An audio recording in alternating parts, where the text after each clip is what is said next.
Do you have an adversarial relationship already? Was that unicycle bedband? And the other one was toilet sandwich. Yeah, toilet sandwich. Toilet sandwiches. I used that. Yeah, I stole that for sure. Yeah, toilet sandwich. Speaking of toilet sandwiches, I was talking to Jared Taylor, and so he's been with the same girl now for like 3 years. So I said that I would learn her name this week. So it was nice. She made the cut. Yeah, she made the cut. Yeah. Yeah. But for a long time. So how's it coming? Have you learned the name yet? Or Cody, I believe. Cody. Or that could be.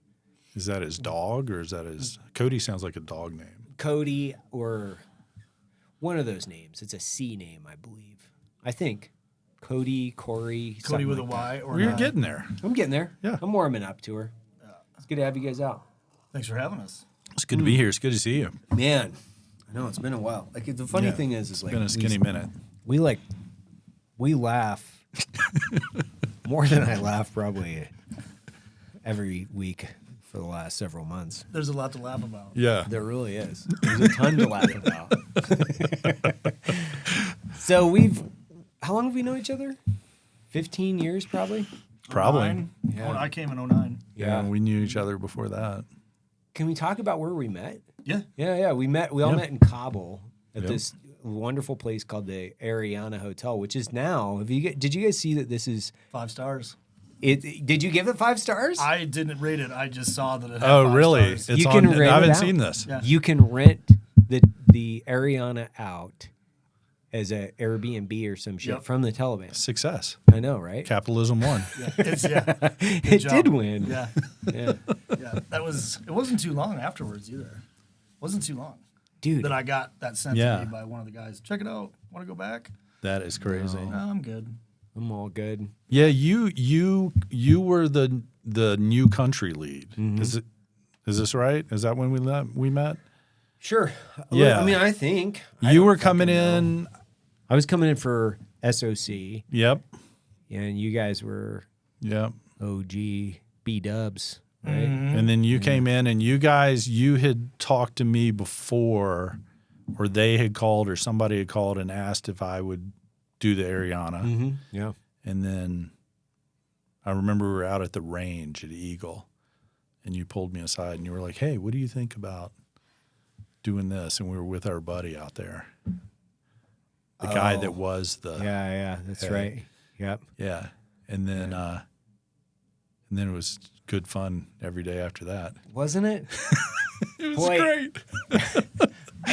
I think about that in the context of, because we thought we had drama then, right? Like with like a group of contractors working out of like high drama, right? Like it's like drama on the high seas out there. It was so much fun. It was so much fun. So much fun. When you think about it, there's like no drama. No drama. No drama. No drama. The only drama was watching people like yourselves and then trying to from my aspect is like all these fucks. I told him like I'm gonna launch right into one of my fucking things that I hate. I hate all these special operations fucking officers writing books about leadership. This summer, you can help Black Rifle Coffee and the Boot Campaign raise $1 million for veterans. All you need to do is grab a can of ready-to-drink coffee from local grocery or convenience stores. From May 31st through August 31st, every can of ready-to-drink coffee you buy will contribute to making this massive donation possible.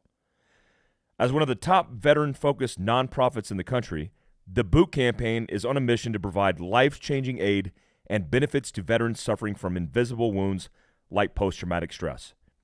Each can you drink gets us closer to hitting $1 million for vets. So grab a can of Black Rifle ready-to-drink coffee from the BRCC website or your local grocery or convenience store. Let's raise a can together and keep fueling Americans for a good cause. What the fuck did they know about leadership? I want to hear from Hackworth, who fucking like took guys that were like drafted into Vietnam, didn't want to be there, who were fucking dope smokers and turned them into a fucking killer unit, right? I don't want to hear you turned a bunch of guys who've been through a fucking selection course. No. The other guys that should write leadership books are people who have zero authority over a bunch of pipe hitters, and somehow you like got them to do herd these cats into sort of a common mission. That's an impressive feat, and for anybody that did that job as effectively as it could be done with that organization, it's quite an accomplishment. Ooh. Yeah, there's a lot to unpack there. There is a lot to unpack. It was the hardest job ever, but at the same time, the easiest job, because out of 34 guys, maybe you had one or two that you'd kind of have to, cattle prod every now and again. Yeah. But other than that, I mean, and obviously I think I was blessed with a really good period in time. You know, I didn't have a lot of, there was your little oopses here and there, but, for the most part, it was good fun. Yeah, though. it was good fun. You were younger. Yeah, he was a baby. You were a baby. You looked way younger. Yeah. Both of you, actually. Yeah. It's all that clean. aged. It's all that clean. You have not. You look fantastic. Thank you. I mean, it's Thank just you so much. unreal. It's like going in a time machine. Yeah, Like, it's like, amazing. Yeah. Yeah. Like there's no gray in your hair at all. Oh, none. No gray. It's amazing. Like I've had zero stress in my life. superior Zero genetics. stress. Superior I was genetics. talking to my partner the other day, and I was like, "Bro, I am more stressed out than I was in like Mosul in 09." You know what I mean? Yeah. Yeah, it's like fuck. Yeah, war's easy. Yeah, I mean, it's stressful, ups but and it's downs. easy. Yeah, it's like You know. you have like a finite. There are finite existences where you're like, okay, I'm measuring my survival in fractions of a second for like 10 minutes, 15, Right. 20, 30 minutes, whatever it is. Yeah. But it's coming to an end. You're either going to be dead or on a medevac, or we're going to be like back fucking smoking and joking in like Right. 6 hours. Chilling. And if I'm dead, I don't care. But if I'm dead, I don't care. Yeah. that's kind of the way you live in you this assess everything. constant and the problem with business is denial doesn't work. And denial works pretty well in combat. You just I'm just not going to pretend. I'm going to pretend like that's not going to happen. Yeah, or And you I can just keep moving compartmentalize it. forward. Yeah, exactly. You're like, that's cool. I'm gonna die. Okay. Yeah. And then once you have that decision, once you have the active decision where you're like, okay, I'm dead. Yeah. Sweet. Well, it gets a lot easier. And the funny thing is, I read that in another book. Yeah. I think it was a Helmet for My Pillow or one of those where they Great talked book. about that. Yeah. And I remember, and because we are on the 20th year of the invasion of Iraq, the anniversary, I guess that's a good spot to start. Yeah. I remember being really fucking stressed out and then getting to this conclusion as we were rolling north, going, oh, I'm dead. Okay. Yeah. And then Yeah. it just got a lot easier. It's just like psychologically, I didn't worry about it anymore. Like I wasn't like, I was wearing this hang loose hat. It was like a mesh back white hang loose hat with a pink Like the old school hang loose, hang loose hat. Yeah. Until the first engagement, and then I wanted a pillow. Then I wanted a helmet. Yeah. Yeah. Yeah. Then I wanted a helmet. Yeah. But yeah, I was wearing that. Like I had like a SBR like whatever sitting in my lap, and I was like super cool. And Yeah. I'm like, I'm not really that cool. I'm gonna fucking die. So Yeah. I tell people all the time, and it's not to. You don't want to sound like a tough guy, right? Like, but I was with 1st Battalion, 5th Marines. So I was one of the sniper team leaders, and on the invasion. yeah, Oh yeah. yeah, and I didn't have a helmet, and I had shit canned my flak because I had custom, they didn't issue you basically anything. If it was notorious in the sniper platoons to have, buy your own stuff, right? Whether it was to look cool or it was more effective, depended on the person, right?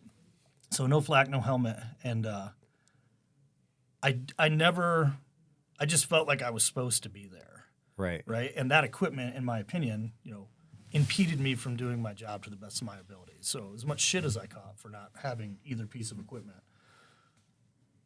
I strategically got rid of it before we crossed the LOD, so I would never, you know what I mean? Yeah. And but I never, to your point, like I just felt like I was supposed to be there, and whatever is going to happen is going to happen. Right. And How then old are you? 23, maybe, Okay. maybe 24. So he's got this really interesting, like I went to when we went hunting and we came out here a few years ago, I stopped by his house and sorry. I didn't realize like his entire family, his wife was in the Marine Corps. His dad, his dad's brother, like everybody, everyone was in the Marine Corps. Yeah. Brother, sister. My brother and sister both did 2 tours in Fallujah. They're younger than me. But yeah, my dad did 3 tours in Vietnam and 3. Yeah, solid. 3. Yeah, he was. He's like us. He's like I tried to go back. You know, right. Because even after they said no more, he's like I really enjoyed the people. I really enjoyed, you know, the atmosphere. Sure, was it sometimes pretty sketch? He's like, but I wanted to stay there. You know, and he goes, obviously your mom had something to do with that, so right. He didn't go back, but yeah. Well, we've said this, I think, maybe inside closed doors, where we're like, man, we kind of got the shit into the stick because we went to the Middle East and there was no drinking, you know, no fucking like you couldn't do any of that, and like you talk to these guys like. You know, the Mac VSOG guys or the SF guys or whatever, the dudes that were in Vietnam, they're like, yeah, we go on patrol. But then when we came back, like, we were drowning ourselves in alcohol. And It's like, what? Yeah. Man. This is such a foreign concept. That sounds great. Yeah, it sounds great. What are you kidding me? Yeah. I would have killed for a shower. Or a toothbrush. Yeah. You know what I mean? Like, it's like, just imagine, like, coming back and you're like, hey, hey, guys, we got a couple days here, like, cut loose, fellas. Like, just, you know, go to town, have like, fun, fucking have fun. Be back Sunday. Be back. Yeah, we're gonna go on patrol again. We're gonna do it all over again. I'm pretty sure that would lend itself to a personality that would want to stay because you're like, sure. What do you mean? I'm gonna go out, especially if you're, you know, in a special operations unit or some type of like special unit. I'm gonna go out. I'm gonna kill a bunch of Viet Cong. I'm going to go out and hunt and kill them. And then I'm going to come back. I'm going to get plowed with my buddies and drown myself in women. Yeah. I don't know, man. Like, that seems like a Viking's life. Yeah, why would you? Right? It doesn't get any better. I mean, that's why we joined the military. I mean, you just described why we went into special units. Right. And now we're going to go over there and get paid to do it, you know? Yeah. No. Yeah, and I grew up with those stories, you know, obviously age appropriate, maybe not age appropriate, but I grew up with those stories, and then when I was like, this is... Then you got there, and they're like, no drinking. I was like, what? No drinking. And here's your Bible for the invasion. What? Right. What do you mean? What are you talking about? Right. What are I going to read this right now? Yeah. Boy Scouts, Sure. Vikings, you know, Be that able to whole flip the thing. switch, right? Yeah, be able to, on a fucking right now, flip it. Why didn't you go to Bible study? Kill that 14-year-old. Yeah. Now. Yeah. You know. Like, think outside of the box. Go and, you know, put a bunch of bullets in people every day, every night. But don't you even look at that beer. Right, yeah. Don't even look at that ice-cold beer. And oh, by the way, if you're lucky, we're going to extend you for a few months while you're here. Yeah. Don't look at that beer. Go over and hit that pallet of Rippets or whatever Yeah. they're called. Yeah. Little energy drinks or whatever. It was like they wanted to treat you like a bunch of kids in elementary school, like Sunday school that were out like fucking taking people's heads off. But hey, when you get back, you're in Sunday school. Like, hey, hopefully you guys have fun at the Burger King. You're right. Hey, we got you guys a Burger King. Oh, thank you so much. Yeah. Oh, thank you so much. You guys are by the grace of our executive leadership, we can go to the Burger King and have a Whopper, a taste of home. Yeah, right. Thank Exactly. God. Thank God. Thank God. No, but I mean that's dead on if you think about it, because the leadership, they don't want to know what's happening out there. And when I say leadership, it's from your immediate leadership all the way up to the executive level. Is they're like, yeah, go out there, do the war crimes. Yeah. But when you get back, we have coffee and Burger King for you and crayons. Yeah. And I think they even did. I think they were trying to do the right thing. They put us on, like, as soon as we got back, they put us on like this 30-day, you know, my memory doesn't serve me well, but it was like this 30-day cool down period. Like, you can't go home, but you got to just stay put, but you don't have to come into work either. You know, it's kind of like You know, it was almost pre-cell phone. Can't go home. Can't go home, but just chill out. Well, what do you think we did? Right. We just drank. You know what I mean? Like we just and talked about what, you know, good and bad, so on and so forth. And, you know, I don't know if it helped or hurted, or hurted. You know, I don't know if it helped or was detrimental. And that's crazy. I don't think it didn't really pop until I got back anyways. You know, like for the first time getting back home. Right. Because you're on base, it's still, everyone's like, oh yeah, you know, all those same people I was just over there with, or, you know, now we're just at the Burger King or whatever, you know. Well, and everybody thinks that these people have things figured out. And they think that somebody that made that decision to put you guys in that 30-day holding did it for a reason. And it's probably just some fucking 06 who does not have a degree in psychology or psychiatry, probably just decided it was a good idea. Yeah. And that's why it happened. And you learn, and as you get older in business and in the military and the government, you learn that nobody knows what the fuck they're doing. Everybody's just making it up. And some people are more confident than others, you know, and it's fucked up.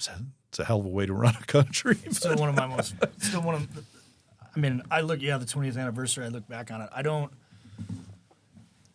Man, it was so much fun in a certain sense. Yeah. You know, it's so much fun. Like, I can just remember, and obviously all of it was, you know, you look back in retrospect, and that wasn't fun at all, like, depending on your definition of fun. But if that's your job and you were training, like, I'd been in for 4 years, maybe a little over 4 years at that point. Right.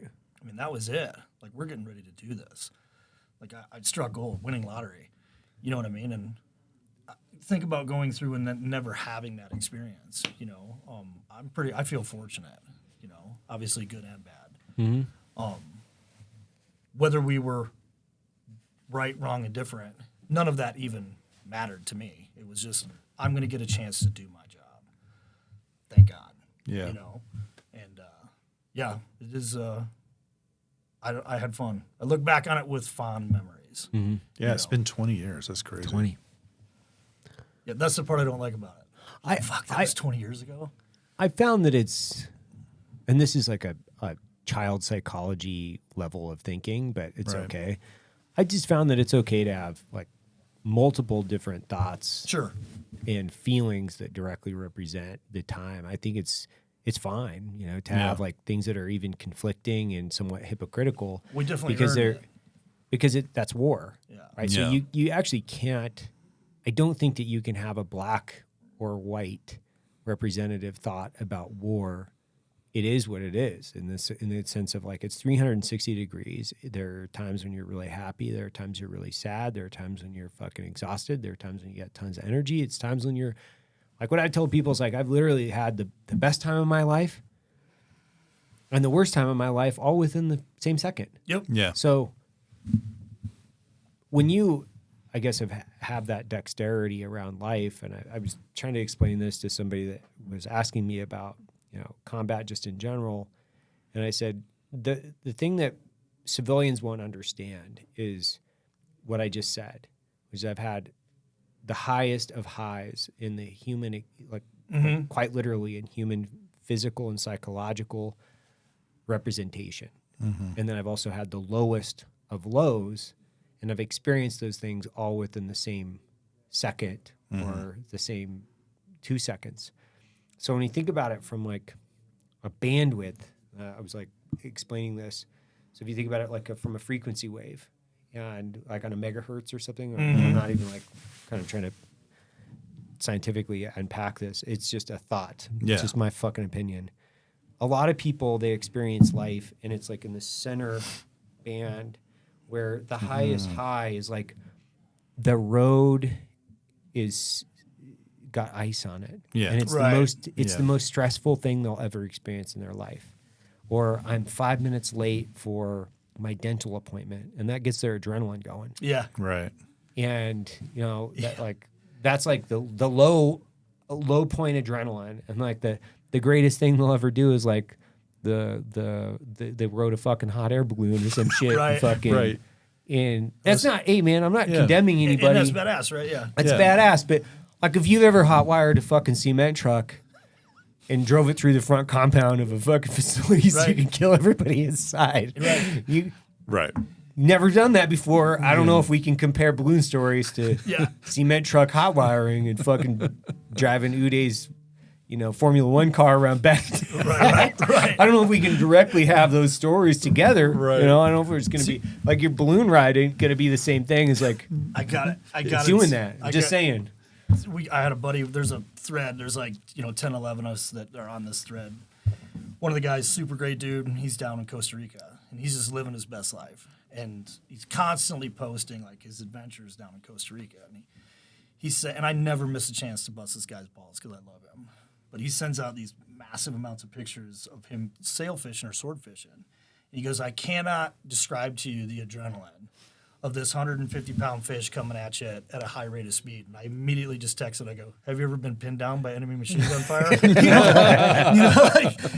of course he got a case of the ass about it, but we could laugh at it. He's like, just took all the air right out of his balloon. Yeah. Is it like ducking an RPG? Yeah, right. Is it like that? Yeah. Tell me. Yeah. But I mean, God bless him. He's living in his Yeah, best life. That sounds amazing. Yeah. And by the way, to each their own. I just was like, I was trying to put things into that context of like experience. And then when you've had those things and then you have them like over and over and over again, I guess over the course of a decade plus, we were all in this line of work. Like our job that we just went to every day that we'd like fall asleep doing, we'd be like, this is the lamest fucking thing that we ever did. Yeah. So bored. This is so stupid right now. Would literally give other people cardiac arrest. Right. Like it was like explaining that on I think Rogan, where it's like if somebody else were to like just parachute into my life for 5 seconds, on the thing that wouldn't get my heart rate above 60, they would literally go into VO2 max, hyperventilate, and collapse over and die. Yeah, like, just on the thing where like, oh man, we're gonna fucking do this thing again. This is so boring. This is so boring. We did one of those last week. It's an airport run. Yeah, right. The RPG Express. Yeah. And we called it the RPG Express, and then we would not get excited, like worry about it. They didn't find the humor. Never got worried about it. Hey, Evan, wake up. What? Where are we going? Where are we going? What are we doing? Hold on. What are we doing? Well, it was just normal. Yeah, it's just normal. The last thing I did in Afghanistan wasn't with GRS, but I was like, I put a magazine in my back pocket, like a frag in my front pocket, and I like barely grabbed the frag away out. I'm like, whatever, I better grab this. This is stupid. Better take one of these in case some shit really goes down. Yeah. Better grab one of those. Suppose so. Got a frag. It escalated quickly. but it's like, like in a matter of like 30 seconds, like, hey, we're going over to do this thing. I was like, okay. Let me get my gun. Yeah. Let me go. Like, if you told an average person, like, hey, let's go right now, they would have a heart attack. Yeah.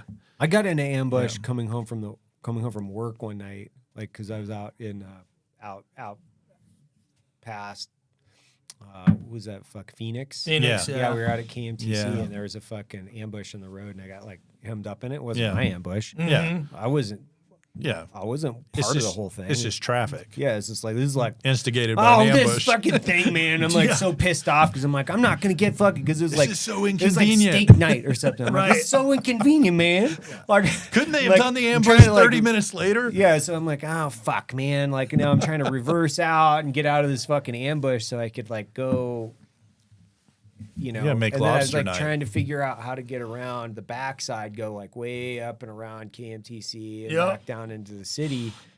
And I turned off my Blue Force tracker because I'm like, this is gonna get weird. We're gonna get fucking weird now. Right. Yeah. And I couldn't find my way because I was like, it's fucking hard as shit. Yeah. So I just went back to the Rangers had that. Oh, that Scorpion little base or yeah. Just like knocked on their door. So like here I am in like full Haji gear, like knocking on their door and like, Hey, who the boys. fuck are you, man? Hey, I'm like, what's hey, up? can I stay the night with you guys? Can we have a slumber party tonight? Sure. It's getting a little spicy out there. I need to cool off. Got this ambush. It's not my ambush. I got Not my out of there, ambush. man. It's not mine. Remember when we were doing something what was it? We were doing something. It was the first time we'd worked together. And was it you that got all hodgied up and was walking down the street, or was that You're not talking. You mean, are you talking about the dude that we're picking up? Picking up a dude, right? Yeah. Was that you out on the street, or no? was I was it, in the van with the parasol. Yeah. I was in the back of the low vis van with fucking smartest guy here. 200 rounds. No, who was that? It was the guy with you. He did the hug because he always busts my. You know who it was? It It was was, fucking. It was Recon. Yeah. That's right. Fuck, who was that? Because you remember there was a dude out. We had a guy with a bag of oranges, right? Wasn't that the signal? Yeah. That was the signal. Fucking dude with a Yoshi? bag of oranges. Yoshi. No, it was the guy that was out at the airport with you. I know, and I like I know can see his face, it's Fez. Wasn't it Fez? Yeah, Fez was one of them. Yeah, there's a group of guys. I don't Either know. way, Anyway. so we were picking some shit bag up. Yeah. That was gonna. Yeah. That we didn't know he was gonna fucking blow himself up. So we Well, we thought he was. We thought he was gonna clack off. Right. Like we thought he was gonna fucking blow everybody I up. did. I did too. It I was did like too. my first thing. It was ever. my first thing too, because they're like, "Hey, you're getting in the back of the van, like grab a saw," and I was like, Yeah. okay." I'll never until we die. I won't let him live it down. Like I'm sitting there in the brief, and they're like, Hoot's gonna do the hug, and I was like, call sign no fingers. He's about Taliban bomb maker, and I remember looking up and looking around and being like, okay, cool. Guess who came up with the plan? That's right. Dude, I went to Matt afterwards, and I was like, hey man, can I talk to you for Who's a second? gonna He's do like, the sure. hug? I go, I can't help but think this is kind of like new guy walks point, and Matt goes, it's because it is, and that was it. And man, I'd never been so scared in my life. I've never been so scared in my life. Yeah, you're going out to fucking scoop up a Taliban bomb maker, and we were getting him off this. Dude, I'll never let him let it down. He's like, all right, 30 seconds. Matt's like, get out of the car, and I was like, I'm like, okay. No, I was in the car with you guys. I was, Oh you're right, because I was in the back with the saw. That's right. You were so I was in the back. You guys, I think, were in the same vehicle. Weren't we all? Petrified. Something. I was either in your car or your car, because I remember We were in the same car because. That's right. So I was in the back. Yeah. I was in the back because we put him in the van, didn't we? Car to the van, if I remember correctly. Car to the van. Yeah. That's right. We switched, but I get out, and I'm waiting to, we're in this choke point, and I'm getting scared just thinking about it. And I go to take one step, and Matt goes, hey. And I went, he goes, don't forget to shut the door because of overpressure, and I was like, Yeah, that's right. because he left the door cracked. Yeah, that's right. So you motherfucker, I'm not dying too. Yeah. Close Come on, the bro. door and close the door. Have some fucking. Have some fucking courtesy Have some when you're compassion. Have some fucking courtesy, dude. It's like a Vaporized. courtesy flush. It's Yeah. getting turned into moon dust, and we're in an armored Yeah. vehicle. Yeah, I mean, when you're walking to your death, at least have the common courtesy to shut the door. Yeah, behind you. exactly. Hey, Yeah, hey, yeah. snap out of it, you dipshit. Yeah. Shut the door. We don't want to die too. Fucking boot. Yeah, I got out there and fucking, yeah. That dude But came we down didn't. the corner. We didn't. Yeah, we No. didn't. Yeah, I didn't lived. want to die. Yeah, we lived. Yeah, that's- Interesting. every step, I just kept saying, I'm getting paid to do this. I'm getting paid Yeah. to do this. It's going to be fine. Like, how ridiculous of It's a thought ridiculous. process is that? It's crazy. It's Some of the shit we did like that was insane. No, I remember like Yeah, you were in the truck. I remember. You were in the back because we had to squeeze 3 back there because the terp was back there, or the linguist, excuse me, was back there. yeah the linguist, the interpreter. It's Right, okay. yeah. It's like whatever. People can say whatever they want. I think I remember about every other week though. There's not every other week. I think there's probably like things every month or so where you're like, oh God, like this is what we're doing, really? Like we're 2 guys. What the fuck are we gonna do with 2 guys? Like, and I used to always have to put things into context for myself, like understanding history, which was always a big help because Yeah. you're like, oh well, this fucking dude's took the beach in Right. in Omaha with fucking nothing. So like, oh my God, this ain't that. Like I'm not I'm not going up a bunch of bunkers that are belt-fed machine guns like With a with flamethrower. nothing. Yeah. Yeah. Like getting One dumped canteen. off early and all my gear around me getting fucking gut shot and I can't swim and I'm drowning in fucking water. Like it's or not the SAS, like jumping into the middle of the desert, like in the first parachute jump ever in Libya in an actual sandstorm of like 40 mile an hour gusts of winds at night. badass. First parachute jump ever. Oh, is that right? I never heard Yeah, that. it's an That's awesome badass, story. It's an awesome story. And Did they so I lose any guys on the oh jump? fuck yeah, they lost Really? like 25 guys or some Holy shit on shit. their jump. Yeah. It was crazy. Yeah. But I always put those things into context when I was like, Yeah. okay. And then you like keep ratcheting up everything would get, oh, we lived or we got through that. That's okay. And so you keep ratcheting it up. And then pretty soon, you know, it's that band thing that I was talking about. It's like, you know, when you've done up Yep. here and gone all the way up and all the way down, Start pushing it. you start pushing it. And then it's like, you're kind of like, Yeah. okay, whatever. And then you don't realize where you're pushing it. You're not jumping out of an airplane, No. but you're still walking down a street in the middle of the night with a Glock and a tourniquet by yourself, you know, Yeah. with spotty comms, and, you know, all sorts of things can go wrong. I mean, there's so many places all over the world. I've been in hotel rooms in Dubai by myself with Russians, and I'm like, they could do whatever they want. Yeah. And all I can do is like yell and try to fight back. But there's four of them, you know, Navy or whatever. SEALs. Yeah, exactly.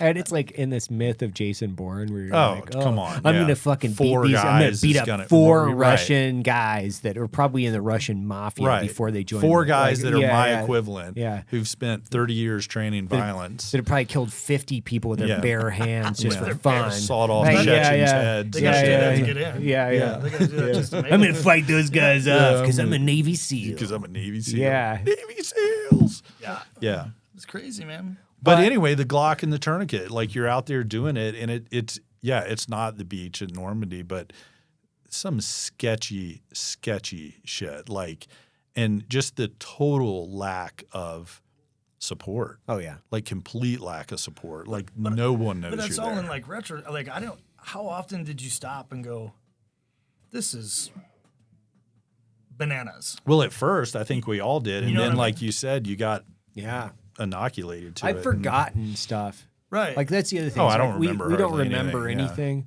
anything. We have dumped things out of our brain that would have been the most adrenaline Yeah. and the highest point Yeah. of any.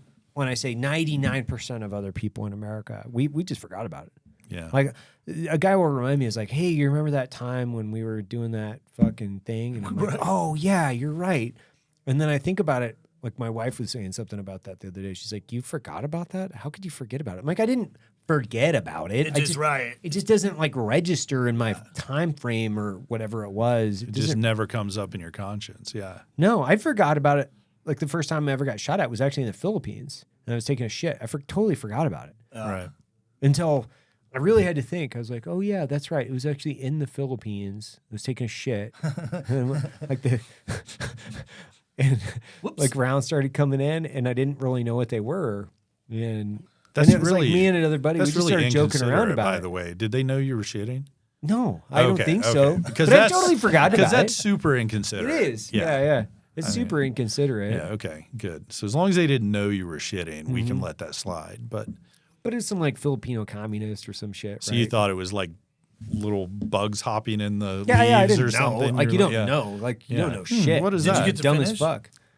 Yeah, I just Yeah. moved over. You're right. Yeah. Priorities. I just moved There over. seems to be less Like, oh my bullets hitting God. over there. Yeah, like, I'll scooch I that better way. Scooch over, and like the guy next to me, he was like, "What is that?" And I was like, "I don't know." And then Well, it that's took, a good It took example. us Yeah. both like a couple minutes to figure out what the figure out fuck what was was going going on. Yeah. Sounds But a I totally weird forgot thing. about it. Yeah. Sounds a weird thing, especially like you know when the wind's blowing and shit. weird. Like you see somebody and then your shit's hitting next to you and you're like, "Oh, You get the bumblebee. Yeah. Wait. The bumblebee Yeah. goes by. Yeah. That one was wait, they're shooting at me." Yeah. Wait. Yeah. Oh man, who's the unlucky bastard? Yeah. Wait, that's hey, look at me. that it's guy. us. He's Yeah. pointing his AK at us. I had like this I call it my Gettysburg experience. Yeah, and I was doing like a little bit of stuff in Baghdad.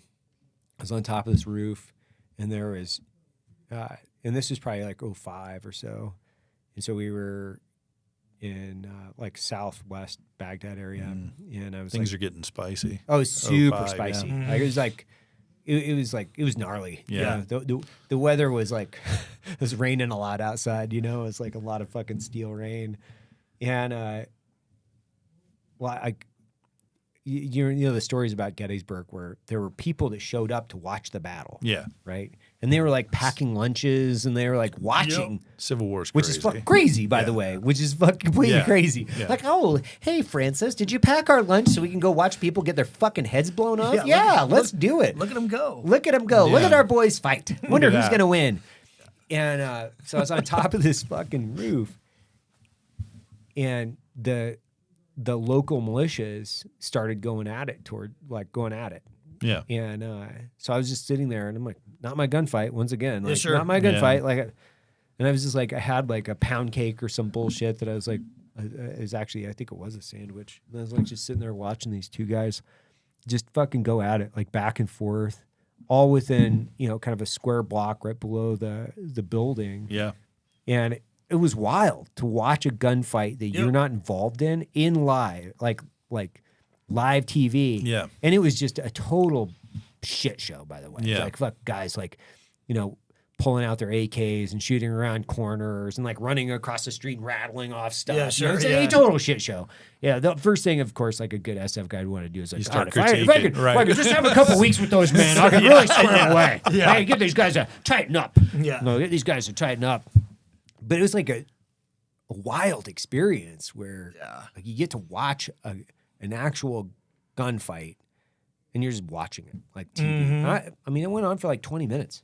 So I was just sitting there on top of this roof. Clip. Yeah, it's that's a good long clip. time, dude. Yeah, because you know, like they'd spike up and go at it for a while, and then things would calm down, and then blah, blah, blah, blah, blah, like they'd get into a different position from another, you know, like Sneak second, around here. yeah, sneak Right. around here, blah, blah, blah, blah, blah. And they're like, you're probably just shooting at nothing, and then some guy would run across the street, and then another fucking rattle off a few rounds with an AK, or it was like, it's fucking awesome. It was like so cake. cool. Yeah, and I'm just like eating a sandwich. It's yeah. so like, but can you imagine?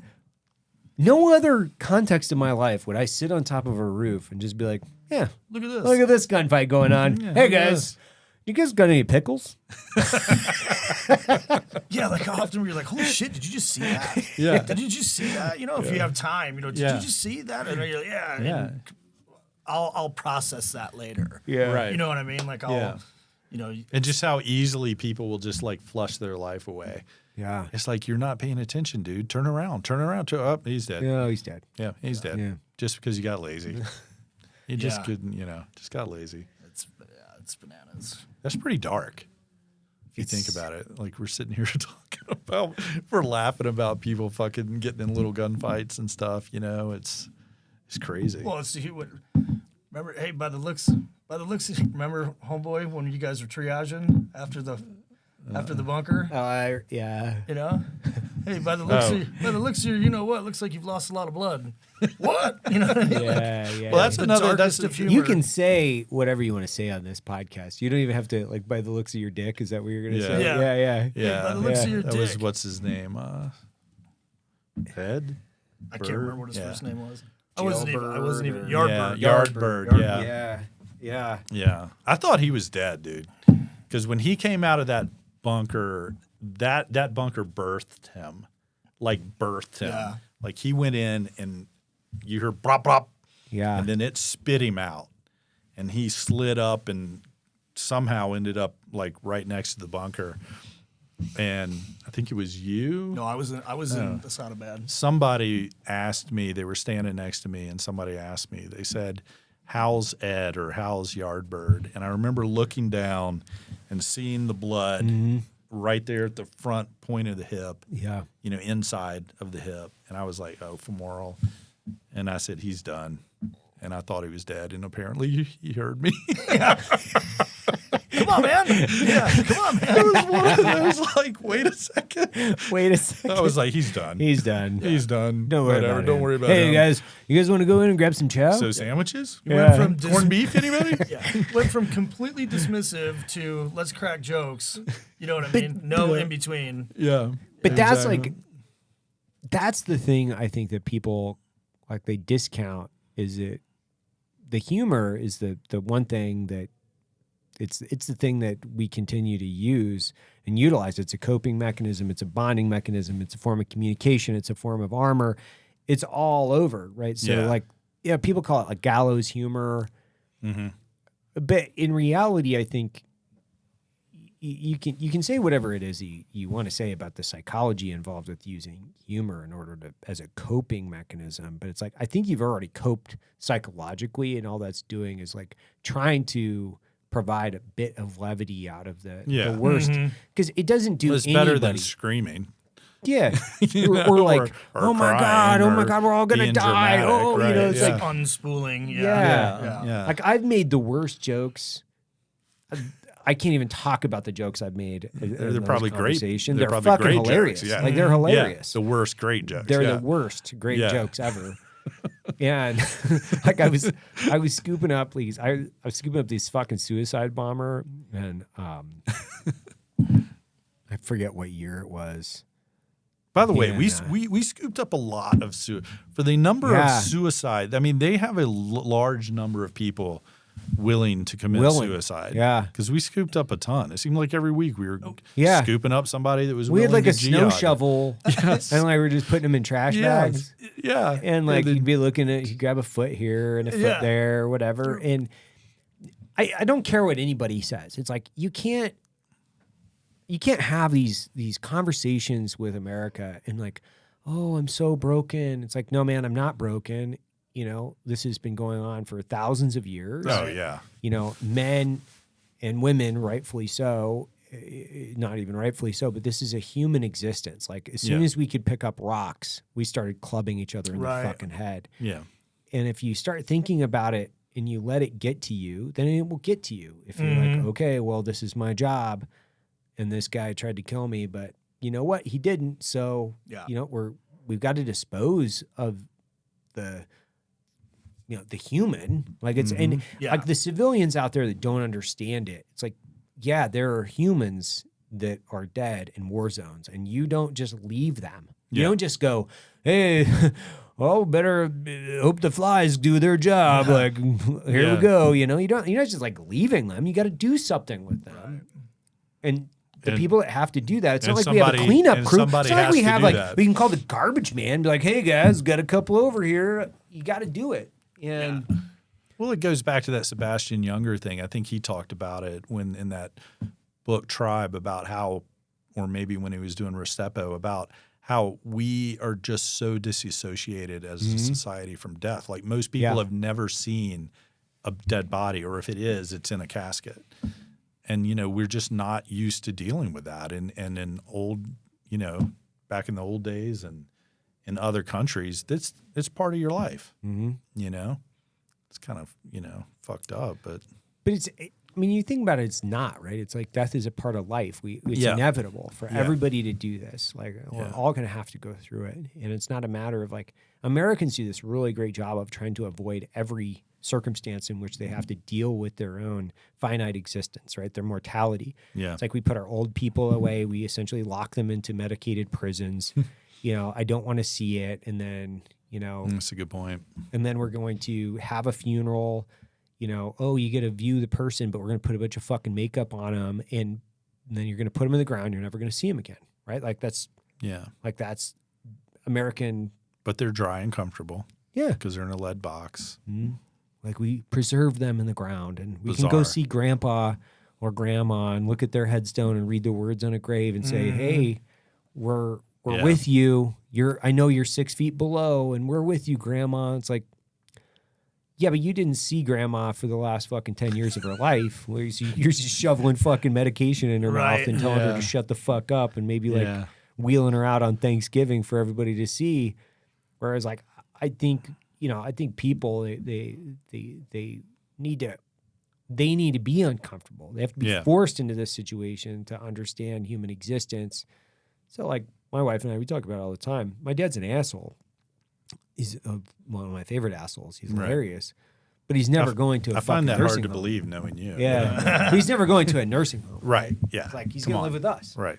Like, and I didn't care. I wouldn't care if I lived in an 800 square foot fucking house. Yeah. My parents aren't going to be like outsourced, and that's not me like condemning anybody that needs to put people in assisted living homes. That's not me at all. I'm just saying. But it is. Let's just judge I think them. there's a lot of people that do it just Yeah. based on the fact that they feel that this is an inconvenience to their life. And it's like, well, you have to force yourself to be inconvenienced because that's part of life. And if you don't, all you're going to do is try to medicate yourself so you can fucking be happy. Like, I'm going to fill myself with a bunch of antidepressants and alcohol and keep my, temperature at 70 degrees and hopefully nothing bad happens. I hope my fucking daughter doesn't get pregnant when she's 17. Like, that's the fucking worst thing that's ever going to happen in your life. Like, yeah, because you can't push yourself to be uncomfortable. There's no fucking discipline in the context of like, yeah, challenge yourself. Like, it sucks. Like, some of the shit that we do in life really fucking sucks. But it's okay.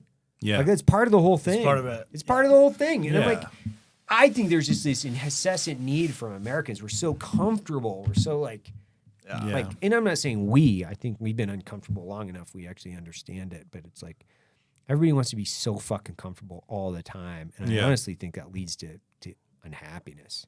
Like, I think it just. Oh, I mean, I think you're dead on. And I've been listening to a bunch of podcasts recently, and this seems to be a theme that's kind of percolating, with that Huberman guy. Oh, yeah, he's awesome. Yeah, he's awesome. And he talks about the cold plunge and Rogan was giving him shit about the water not being cold enough or something and all that. And I was listening to it, and I fell into that trap for a while where I was like, okay, I've done my uncomfortable thing. Yeah. I deserve, and anytime you use that word, you're fucked. Yeah. I deserve to be comfortable. And, yesterday I was on the flight and I was listening to it, and, Huberman was talking about, hey, you should take a cold shower in the morning. This morning I got up and I took a cold shower. Fucking sucked dick, dude. Well, not in a good way. That can be really good sometimes, but it fucking sucked. But it was good for me because I felt myself be like, hey, I did that. It was hard, because it's really easy, like you said, to get complacent and to do the fucking easy thing and to get rewarded for being a victim in this fucking culture. And veterans are bad about that, dude. A lot of vets, and I gotta say that, it's bad to call out, but sometimes, I'm sick and sad, and look at me and all that. Woe is and me. Yeah, woe is me. And hey, man, Like my buddy Clint Trial, like you guys know Clint, right? He's a double amputee. Yeah, I don't know him, but I know who he is. Yeah. He calls me all the time to check in on me. Hey, man, how you doing? I'm like, fuck off. Yeah. Let me call you one time and be like, hey, dude, how's it going? Yeah, right. Like, he always calls me. It's like, hey, man, how you doing, buddy? Like, you doing okay? I'm like, dude, are you serious? Like, stop checking in on me, man. Like, I'm great. Like, I'm awesome. Like, how are you doing? Is there anything I can do for you? Right. But that guy, he's always checking in on people around him all the time. Yeah. Like, how are you doing? And it's like checking in on Matt. Yeah. Are you serious? Like, Matt's like 34 years old. Yeah. He's got like He's fantastic. supermodel fucking wife. He's like, that young? He like hurt his, he's like 35 or some shit. He's a tiny. baby, He's a little dude. baby. Like, oh man. Clint was talking to me. He's like, did you hear Matt hurt his shoulder? Is he a good guy? Matt Best? Yeah, like legitimately. Like, I mean, I don't really know. Like, I love kind of the pause. forgot we were on a podcast. It ebbs But and anyway. flows. It ebbs and flows. No, I mean, because we've never really, I've been around him once or twice. Seems like a nice guy, but yeah, I think, Matt and I have known each other now for 10 years, like give or take, because of, business. And, he worked with us, right? He was part of the deal, right? yeah, he was on the static side. Okay, yeah. And then he was on that, Right. the training program out in Iraq for a while. Oh, okay. Yeah, like Matt and Jared, honestly, like when we think about the fire team, it's like Matt, Jared, and Logan. But Matt and Jared and I, like we've like essentially gone to combat with each other over the last 10 years. Yeah. So it's like there are guys that I can rely on. Yeah. I know where I can call them and be like, hey, dude, can you be here? Like if I call Matt today and like, hey, I need you to be on a plane, like come up and like, let's Right now. he'd be like, okay. Yeah. Like, okay. no right. questions asked. Yeah. Jared's the same way. Good to know. I talk to those guys Yeah. every day. That's So great, I talk to dude. Jared twice a day typically. I talk to Matt probably once every other day. And then if Logan's like not trying to fill his holes with air because he discovered skydiving last year, then So I'll talk to badass. him like, every few days. But yeah, like as far as dependability is concerned, as far as like friends, as far as like, you know, what they actually do for the company, they're great. That's awesome. Like, they're just like incredible humans, really. Yeah. And the biggest thing that I've seen over the last 10 years is like, you got to have a fire team. Yeah. Like, I'm not strong enough to have pulled this off by myself. Like, I would have fucking thrown in the towel years ago, dude. Right. Like, yeah. I've been like, fuck this. I'm going to go to like row rafts or something. Yeah. You know, I would have been like, yeah. But you got to have Which a you've fire done team. before. Yeah. You got to have it. Yeah. Like, you got to have at least a battle buddy or a fire team. Yeah. It's better to have a fire team, I think. Yeah. People always say you shouldn't go into business with your friends. And I say you shouldn't go into business without your friends. Without your friends. Because like that's awesome. For me, and don't get me wrong, this hasn't worked out for us like 100% of the time. You got to have a batting average. Yeah. Right.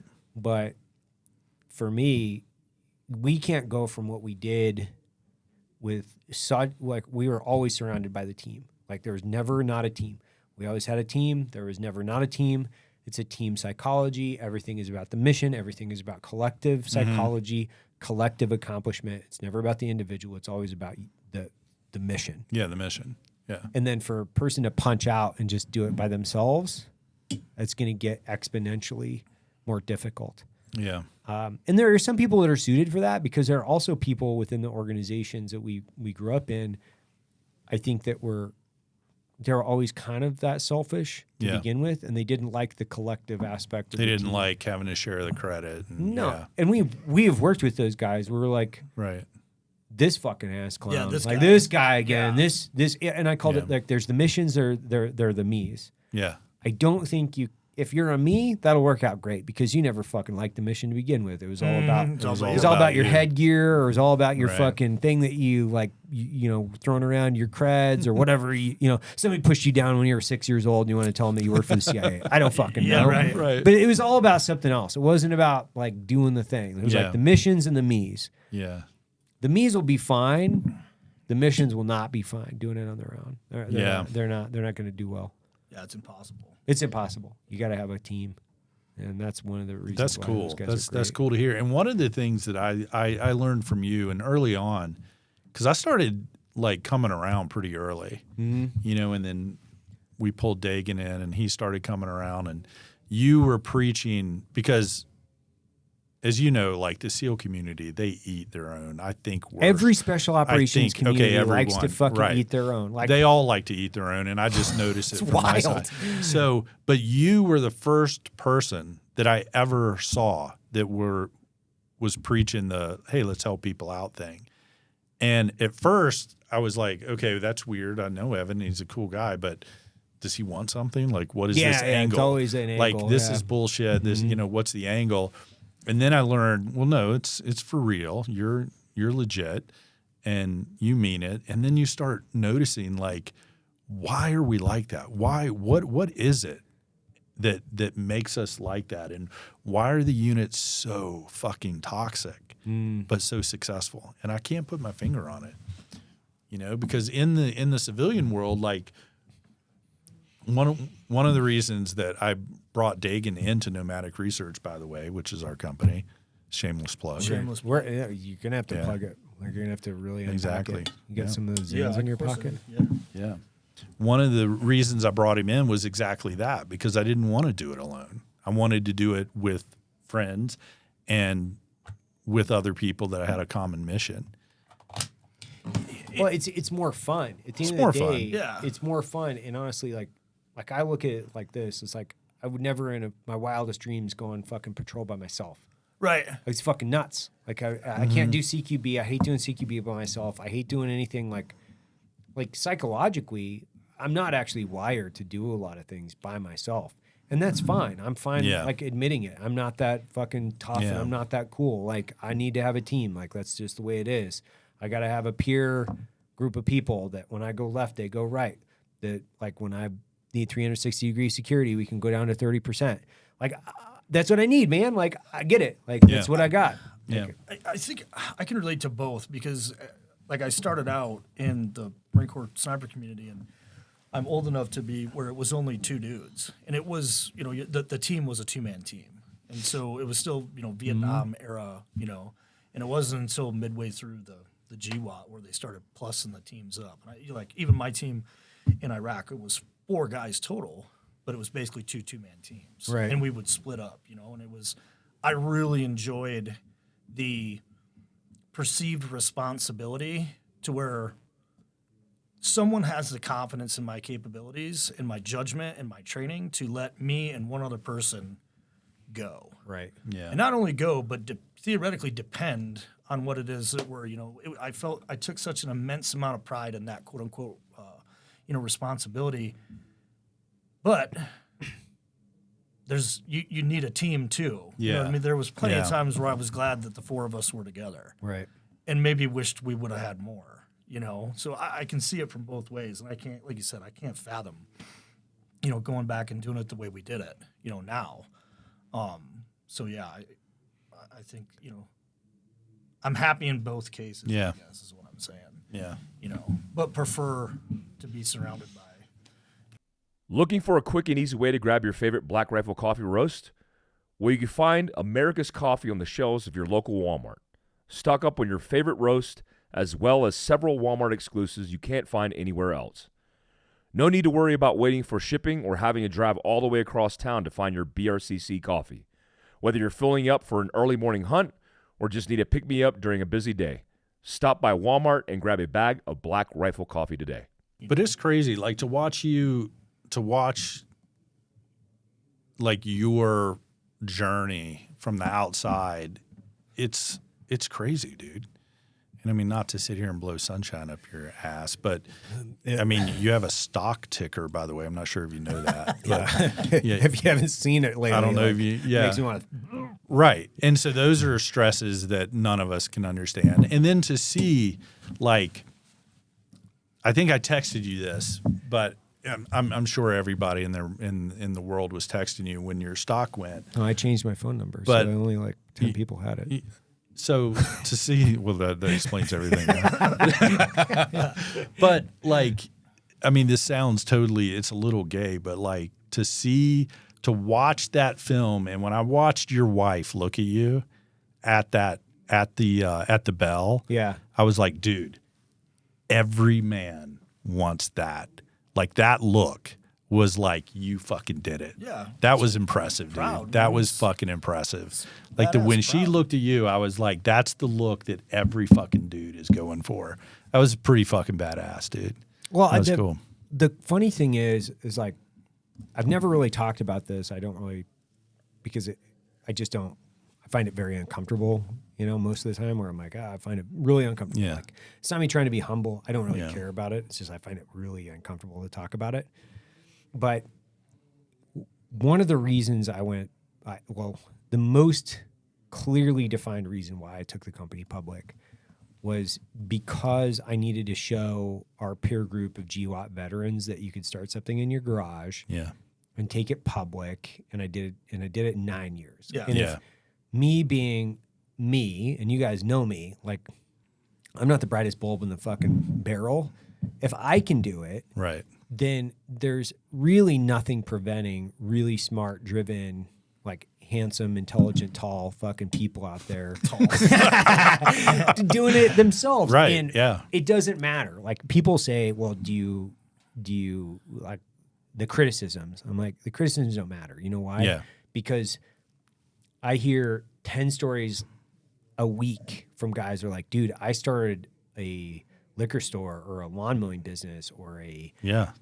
whatever. I started making fucking Etsy leather wallets. Like I heard that one the other day Yeah. because I heard you badass. running your fucking mouth, Inspired. and I was Yeah. like, you know what? That guy's not that smart. I can do it. And I'm like, that's literally one of my favorite compliments ever. It's like, Yeah. dude, I've listened to you on the podcast for years, and you're funny, but I know you're not that bright, so I could do it. And I'm like, that's the point of the exercise, Right, dude. exactly. The entire point of the exercise is like, my life is going to be like in the rearview mirror, and like the country's going to forget about me in 10 years or 20 or whatever. I Right. don't know. And my kids are going to remember me, and the people in the business and my friends are going to remember me. But at the end of the day, if there's 100 or 1,000 businesses that are started in America because they're like, this dumb fuck did it, I can do it too, mission accomplished. Yeah. And the entire thing can wash away tomorrow because there are going to be 10, 15, 20, 100 of those companies that are going to employ another 1,000, 2,000 fucking people from our generation. And if we look at it from the context of like force multiplier, like just lead by example, like it's not me, it's the fucking mission. You'll sacrifice my individual identity for the greater mission any day of the week. It's irrelevant to me. So it's not about me. It's not a point of exercise. It's not for that. It's like, how do we put this dent in the universe? Because there's no more respect than I have than for the guys that we collectively served with. Yeah. Because they're real fucking heroes there. They're real, like, intelligent, driven, accomplished people. And if they can see, oh, well, this is possible, well, then they open themselves up to an entire world of possibilities.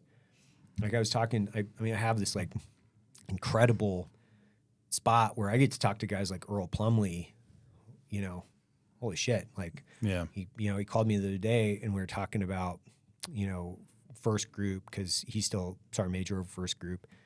And we were just talking about how do we retain special forces guys? How do you keep guys in the fight?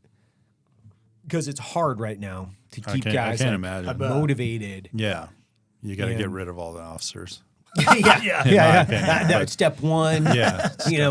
Step one, make everybody enlisted. Step two, make them all warrants. I always why aren't the SF guys all warrants? I don't understand that. They fucked it up. I mean, they fucked it up and made it better at the same time by making it its own branch several years ago. I didn't mean to get you off track. No, this is a great podcast, so it's like, get us off track. Yeah, I think it's like, trying to go back to what my thought process is like, then that mission accomplished if we keep doing that. We have a skill bridge program where we hire guys in from the mill. I was talking to one of the guys here in the hallway the other day that came from the Air Force. He just got into Harvard to get his MBA. He's been in the skill bridge program. Never heard of it. Harvard's it's a school, I guess. It's like some highfalutin school somewhere. Some badass academia. Sorry, can't be serious for 1 second.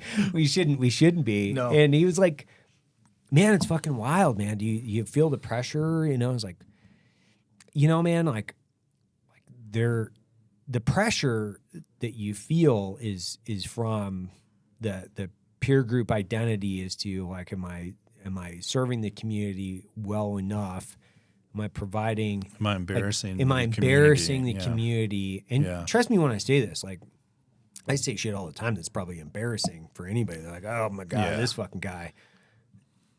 But at the end of the day, like, I am trying to represent the community in a way that's, like, directly beneficial by trying to put my money where my mouth is. Yeah. It's like, just like anything. It's like, dude, if you're going to spend a bunch of time on the fucking range, you're going to try to have a sub-second draw and a bunch of other shit, and you're going to talk a lot of shit. Sure. Yeah. Get out in the fight. Yeah. Stop running your fucking mouth. Speaking of talking shit, so I'm going to shift gears real quick. So the first time I'm kind of hanging with this guy, we go to Mosul. Mazar. Yeah. Sorry, yeah. Mazar. I don't know where I am. Same. I don't know where I am. Starts with an M. Put the fucking Hiluxes and Land Cruisers in the back of the C-130. He's going to take it to his grave. Fly up there. The first thing that happens is this poor Air Force guy on the airfield thinks that we're the coolest thing that's ever, rolled in there in the history of man. And I get out of the bird and we pull the trucks out of the back, and I walk over to this guy and I'm literally like, how do I get off of the air? I don't know where to go. I don't know where I am. I don't know where to go. And I walk up and I go to ask him, and he goes, I know. you were never here. Yeah. I'm like, no, I don't know where the exit is. Could you point me to the exit, please? So then we go. Anyway, long story short, we're on the range. We're hanging out at some ODA up there. Or like some ODA, ODB. or whatever. I don't know what they are. And we're shooting. He's brand new. We go out. We got people with us. Yeah, I forgot. We had some girls with us. We had some dudes. And anyway, we're out there shooting. We got the pistols, and we're doing a little friendly pistol competition. And I'm like, Marine, I'm going to smoke this dude. Fucking crush I'm going him. to crush this dude, right? Long story short, he fucking crushes me. Like in front of everybody. And my ego, I can't handle it, you know. Yeah. And not only does he crush me in front of everybody, but at the end, he looks over and he goes, and blows the smoke away from the barrel of thing. Dude, I literally almost under the arm just put one in his liver, dude. Yeah. Like that. But then I found out that he had been testing. He had been doing You've something been testing, for the and I Marine know this Corps. story because you've been testing the 1911. Thank or you. What was it like it was like the Wilson or some fucking were obscure going- platform. Yeah. So while I was waiting for my paperwork to go through when I got out of the service, I took Hate him so much. I took a contract job, and it was for the Marine Corps Ordnance Test Facility, and supposedly they were going to like a different slide. Right. The recon community wanted a different slide, so I was at the point in my life where I just need a job. I don't care what it is, And they said, hey, join this, company, put you on contract, go into Quantico every day, and you're going to do this pistol test. And I'm like, what is it? And they had like 7 slides that were all blank. You couldn't tell what they were. Got it. And then basically the gist of the test was you had to shoot 7 rounds a minute all day. And if you had a type 1 or a type 2 or whatever, like I had a dude that would load my magazines, and then you just shot to see if it would break or malfunction or so on and so forth. And it ended up being like 50 or 60,000 rounds, Like by the end of it, I've never wanted to take my own life. As bad as, you know what I mean? Like it started off really cool. Save that last bullet. But the byproduct was I was shooting Tic Tacs out of the air at 25 yards. Yeah, you know what I yeah. mean? Like, and luckily I transitioned right into selection. And, I didn't know what had happened. Yeah. I was like, what is going on I here? definitely can't do that now, obviously, but it was a lot of pistol rounds, a lot. So we're drinking that night, and we go back, and this chick, who was a good-looking girl, I remember, she was there, and he basically spills why he's so good on the pistol. Yeah. And she goes, they should have gotten a machine to do that. Fucking hoot. They did. They did. Yeah, they did. Yeah, They Matt did. almost broke his neck. He rolled his eyes so hard. I was like, oh, God. They did. Yeah. Never. Yeah. It was so bad. Yeah. So bad. That was like we were in the bar, and Matt almost never went in the bar. And there was one young guy, super good dude, very motivated, but young, right? Yeah. And he was, a backseater, if you will. And I can't remember exactly what he said, but basically, like, I wanted, his 3 goals while he was there. And one of them was, what did he say, a scalp or something like that? It was some slang term for whatever. And he goes, I want to do this, I want to do that, and I want to do a scalp. And Matt looks at him and goes, there's a 4th one you need to put in there. And he's like, what's that? He goes, you need to fucking grow up. Just totally shit all over this guy. Just shit all over him. It was awesome. But I was thinking about this the other day, and I don't know why. I don't know what it was. It's just like came to me because I think we were talking about Circus Bear, which is like an actual human that we know. Perfect. And so if you've ever like looked at our coffees and you go look at Circus Bear, it's actually built from a character that we know who's like a crazy person, and like I don't know how many people he's like. Would you call starch their uniform? He's fucking knocked a lot of people out. Yeah, a lot of people. And I was thinking about this. I was like, how many fucking people did we see like punch, like just try to knock people out over the course of like years of, because every facility we were on had a bar of some type. Typically. Sure. And things would eventually get rowdy. It didn't matter. Like one of my favorite fucking memories was like one of my favorite memories was we had this Halloween party. Yeah, it was so fucking awesome. And one of my buddies, which we also know, Muskrat. Yeah. Oh, yeah. He dressed, and it was a Halloween party. I dressed as a case officer, so I was like in like a buttoned up shirt with like my body armor on the outside with like my passport tucked into it, and I combed over my hair and put glasses on and like Dockers, and I kept on going around. Last week Harvard, this week Iraq. Was your body armor inside out? Yeah. Like backwards. Yeah. And they fucking hated it. They thought it was like the worst joke ever, and I thought it was hilarious. It's perfect. And but Muskrat and my other buddy Trey, he dressed up in like full drag, and he is like Awesome. 6'2", ginger with a giant beard, looks like a Irish Viking, Yeah. like right, and he was in full drag, like did makeup, the whole nine, wearing a mini skirt. How'd he look?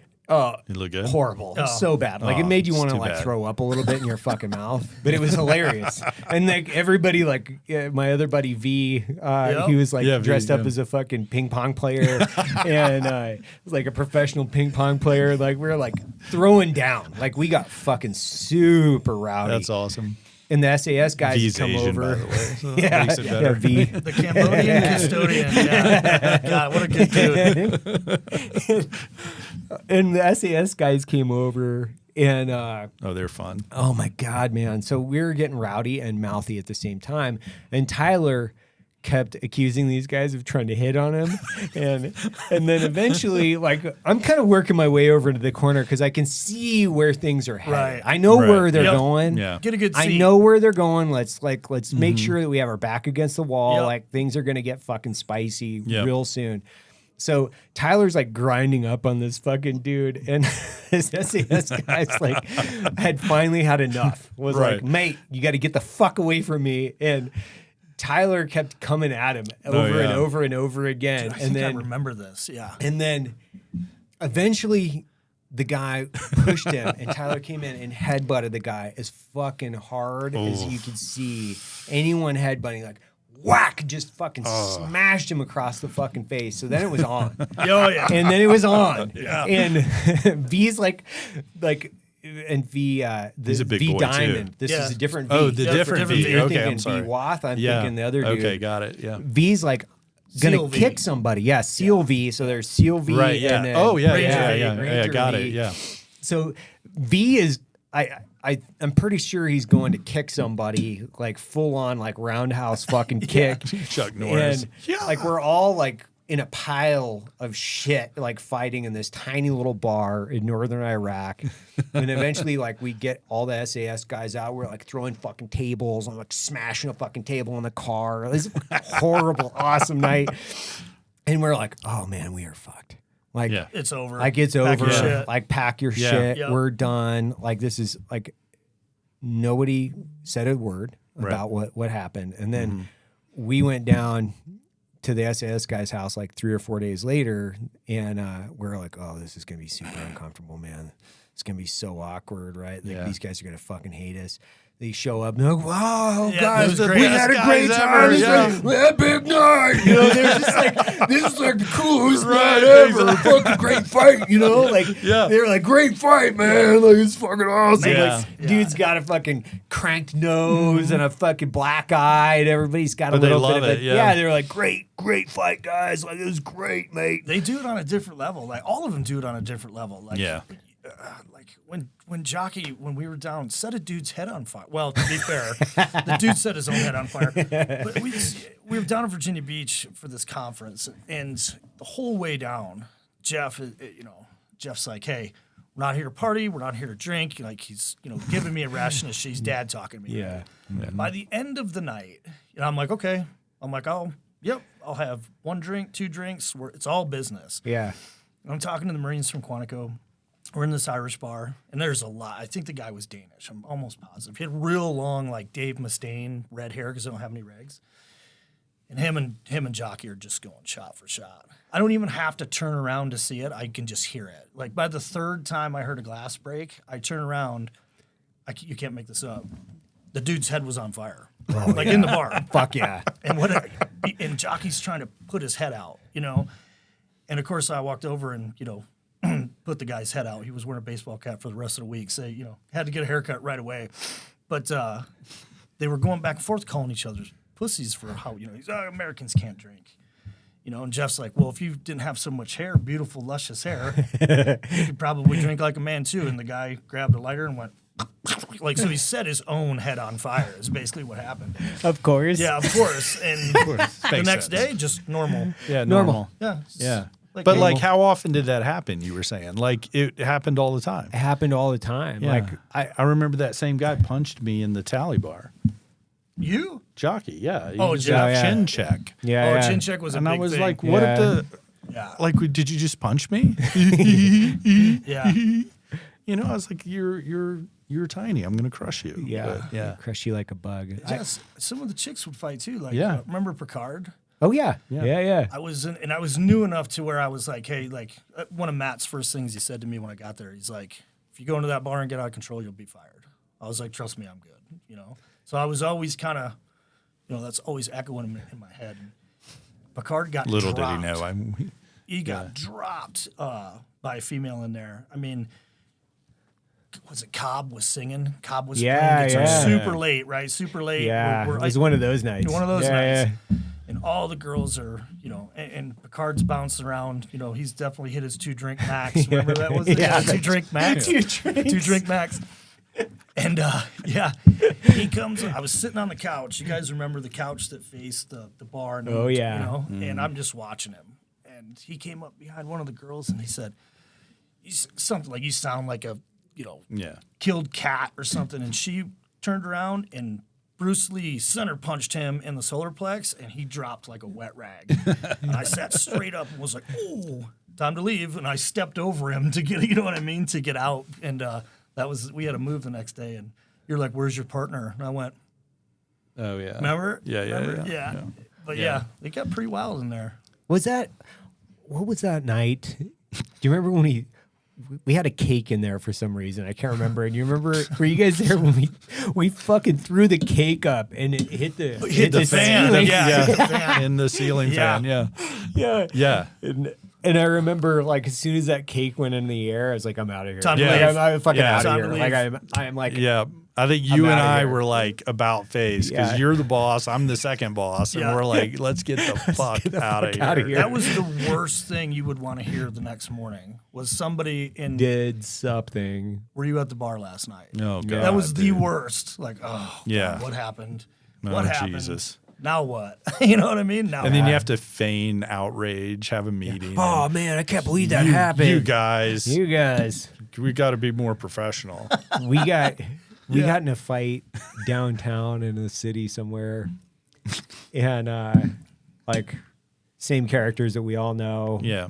Like we got in a fight with this group of guys, and they were all like Russians. Yeah, Oh, I It was know like- where this. Yeah, I you know where. yeah. It's like Mhm. part of my Yeah. part of my exit plan. Yeah, we'll there call we it, go. you know? I know this story. we're walking across the street. We almost got hit by a car, and then that turned into a fight, and we were all like fighting downtown. And I mean, it was a fucking great fight. With it was diplomatic a great passports fight in with your back- yeah, in with your black back pocket. passports in our back Wasn't there a pocket. Molotov cocktail involved in that one? That was a different That was a trip. different Yeah, one. and I remember like this, and you know, I'm a small guy, but this Russian hit me, and I just remember laughing at him because I was Yeah. like, "This is it was fucking stupid." Because one was holding me, like he was holding me from Right. the back, and he hit me, and then he kicked me in the chest, and I was just like laughing at this dude, and I like got away, and I hit this fucking guy harder than I've ever hit another human being in my life. It was Right. amazing, and he was like right next to this wheel well of the car, and I had him down. I was just like hammering his face like next to this wheel well, and then pretty soon they got out the mace, and Yeah. then they dosed everybody with mace, and then it was like a different game because then they had the upper hand, and Yeah. like the guys there, like one guy had part of his ear, like our team, like part of his ear was ripped off, and Right. like, had an ocular socket that was like busted in, and I was like carrying this guy up this hill. And he's like 230 pounds. And I'm like humping this dude out of the X. Yeah. As these guys are like trying to run us down to beat us up even further. And sleep tight, America. yeah. Like, but talk about fun fights because you're like, I mean, granted, getting your ear ripped off and like whatever. It's like, it's a story, man. Like dosed with pepper spray, getting full face kicked, like soccer face kicked. Actual Russian mobsters. Yeah. And then like the next day, how close was actual death though? Like if they had gotten the upper hand, they probably would have put you in the trunk and just thrown you in a river somewhere. Throwing us out somewhere outside of town or whatever. Thank God the police showed up and broke it up. Yeah. Going. Then we went to the hospital because a bunch of guys needed like stitches and shit. And then those guys were in the hospital. And then we got in another fight at the hospital. No way, really? I didn't hear in that. the hospital. I never heard we got that a part. subsequent fight in the hospital. That's awesome. And it was like, oh, okay, cool. This is how we're gonna roll. Got it. Like. You think about those, like, but at least you were fighting somebody else. Instead of fighting each other. There's plenty of those. Yeah. One of my favorite stories. Did you guys ever meet Hydro? Oh yeah. Oh yeah. Do you remember that? I know exactly. Dude, Recon. He screams Recon. Oh, that's who was on that op. It was Really? Hydro. Oh, that's right. It was right. Hydro that was on that op. Dude. Yeah. I remember you told me that story. You're like, he ran into the dude's fist. Like the guy just held his fist out and he just knocked. You know what I mean? He's like Forrest Gumped right into the Recon. fist. And Hydro's smaller than I am. He's like 100. At that point, the guy's like 145 pounds, and the dude that he was going after was 250. Big fit, 250 at least. He had 100 bills on him. And he came after him. Recon, bunk, just like completely out. You're out. Yeah, Hydro probably remembers it differently. He's probably like, I kicked whatever, this man. I kicked 250 that pounds dude's ass. ass. You know, he was the dude that was like, God, he was an air ops guy that was like building bundles for us. So we were like out in the middle of nowhere, and every fucking bundle we got was like in this minefield out in Spin Bulldog, and we were like, God. Man, like, can you guys put these pallets somewhere other than like in the middle of this fucking minefield? And Hydro's a fucking great dude. So many characters, dude. Characters, just absolute. Like you want to write a book, you really do. Yeah. I do want to write the book. I think we call it Clowns in Action, and I think it's just like it's just us like doing fucking dumbass shit because it'd be hilarious. It would be hilarious. Reenacted make it into skit comedy. Can you imagine reenacting? Oh my god! It's so good to talk about it because you can't tell these stories like now everybody's gonna hear it, right? Yeah, everybody's gonna hear them, but it's been like 10 years. So but like that Sleep Tight America thing, that's one of my favorite. I think that was you on that move. Same guy, same real motivated, real. I mean, the guy was really excited to be there, and God bless him. He was a good dude. He was a CEO, but it was like we were talking about, kind of a standard for us. Like, I've done this 100 times, right? But to him, it's his first deal, so he's. Yeah, I think he was Harvard. Yeah. Legitimately. Of course. And really up in our shit about, how it was going to go down. You could tell he wasn't comfy with relinquishing, and we're like, hey, man, we got it. It's easy day. And we're doing our thing, and he's up in he's all up in our six, trying to ask questions and whatever. You just wanted to elbow him and be like, just sit back and chill out, right? And it's 30 seconds. Hey, we're good. And he goes to get out, hit the lock, and he gets catch me, fuck me somehow, some way in the seatbelt. Cars start coming. He starts coming apart like a Mr. Potato Head. Like the radio's coming out, the gun's coming out, and of course we're just looking at him, and to his credit, the dome lights on, what I mean? And to his credit, he finally got out and he looked at both of us and we're like, he goes, Sleep Tight America, the best are on the job. And we made a t-shirt. We made a t-shirt out of it, Sleep Tight America. Oh, man. It's the best, man. And we had a great trip. Like from that point on, he was like, okay. Yeah. He's like, and I did a ton of work with him, and he was fantastic. He's not, he left. He only did a couple trips, and then he left. And I think he practices law now. But great dude, But the humility was instantly, forced because he was high speed right until he wasn't, right? Right. Yeah. Takes a couple reps. Yeah, a couple reps. Yeah, but I mean, like you said, Clowns in Action is just it's stunning. Stunning. It's stunning. I mean, like, how did we ever, how did this group ever get anything done? It's terrifying, It is. And then, of course, we know that, we all have some personal experience with it. And I think what happens is that there's the 1% is doing 99% of the things. Because I do know some shit hot people there. Oh, yeah. But they're just, yeah. But the 99, the other 99, there's nothing happening, dude. It's bad. Yeah. There's no grand conspiracy that's being held tight. Like, people are like, I remember somebody was asking me, it's like, yeah, so what about the? I'm like, come on, bro. Like, honestly, like my boss honestly couldn't operate a forklift. If you know what I mean? Like, he ain't holding national secrets. Right. Like, just so you know, like, It's a bureaucracy at its best. I mean, it is literally the definition of a bureaucracy. Post office with guns, clowns in action, whatever you want to call it. Yeah. There's some badass dudes. 8th grade with guns. Eighth grade with guns. That's good. Yeah. On our side of the house, anyways. Yeah. It's like children. So as you guys started transitioning out, like, so unpack Nomadic Research. Unpack it for everybody on the podcast. Yeah. So Nomadic Research, I basically was looking for an exit. I looked at you, and I said, if he can do it. Yeah, thank you. Yeah, exactly. Mm-hmm. I looked at you, and then I started thinking, well, what do I like? And I love gear. I love gear. And, I like jackets. I like backpacks. I like shit like that. So we started a gear company, and I asked Dagan to come over with me. And the first thing that happened with us was we got sidetracked by the government. Mm-hmm. Yeah. And we were just so ingrained in doing business with the government. We didn't know how to do anything else. So we started making a product that Dagan came up with and is used by all the 3-letter agencies, all the foreign services, all the best guys. And we went down like a 3-year rabbit hole of doing that. And then the pandemic hit, and we finally decided, hey, we've got to launch into the civilian world. We were talking to you, and you helped us out a ton. And we were like, we're making great gear, and we're making gear for people that love to do things outside.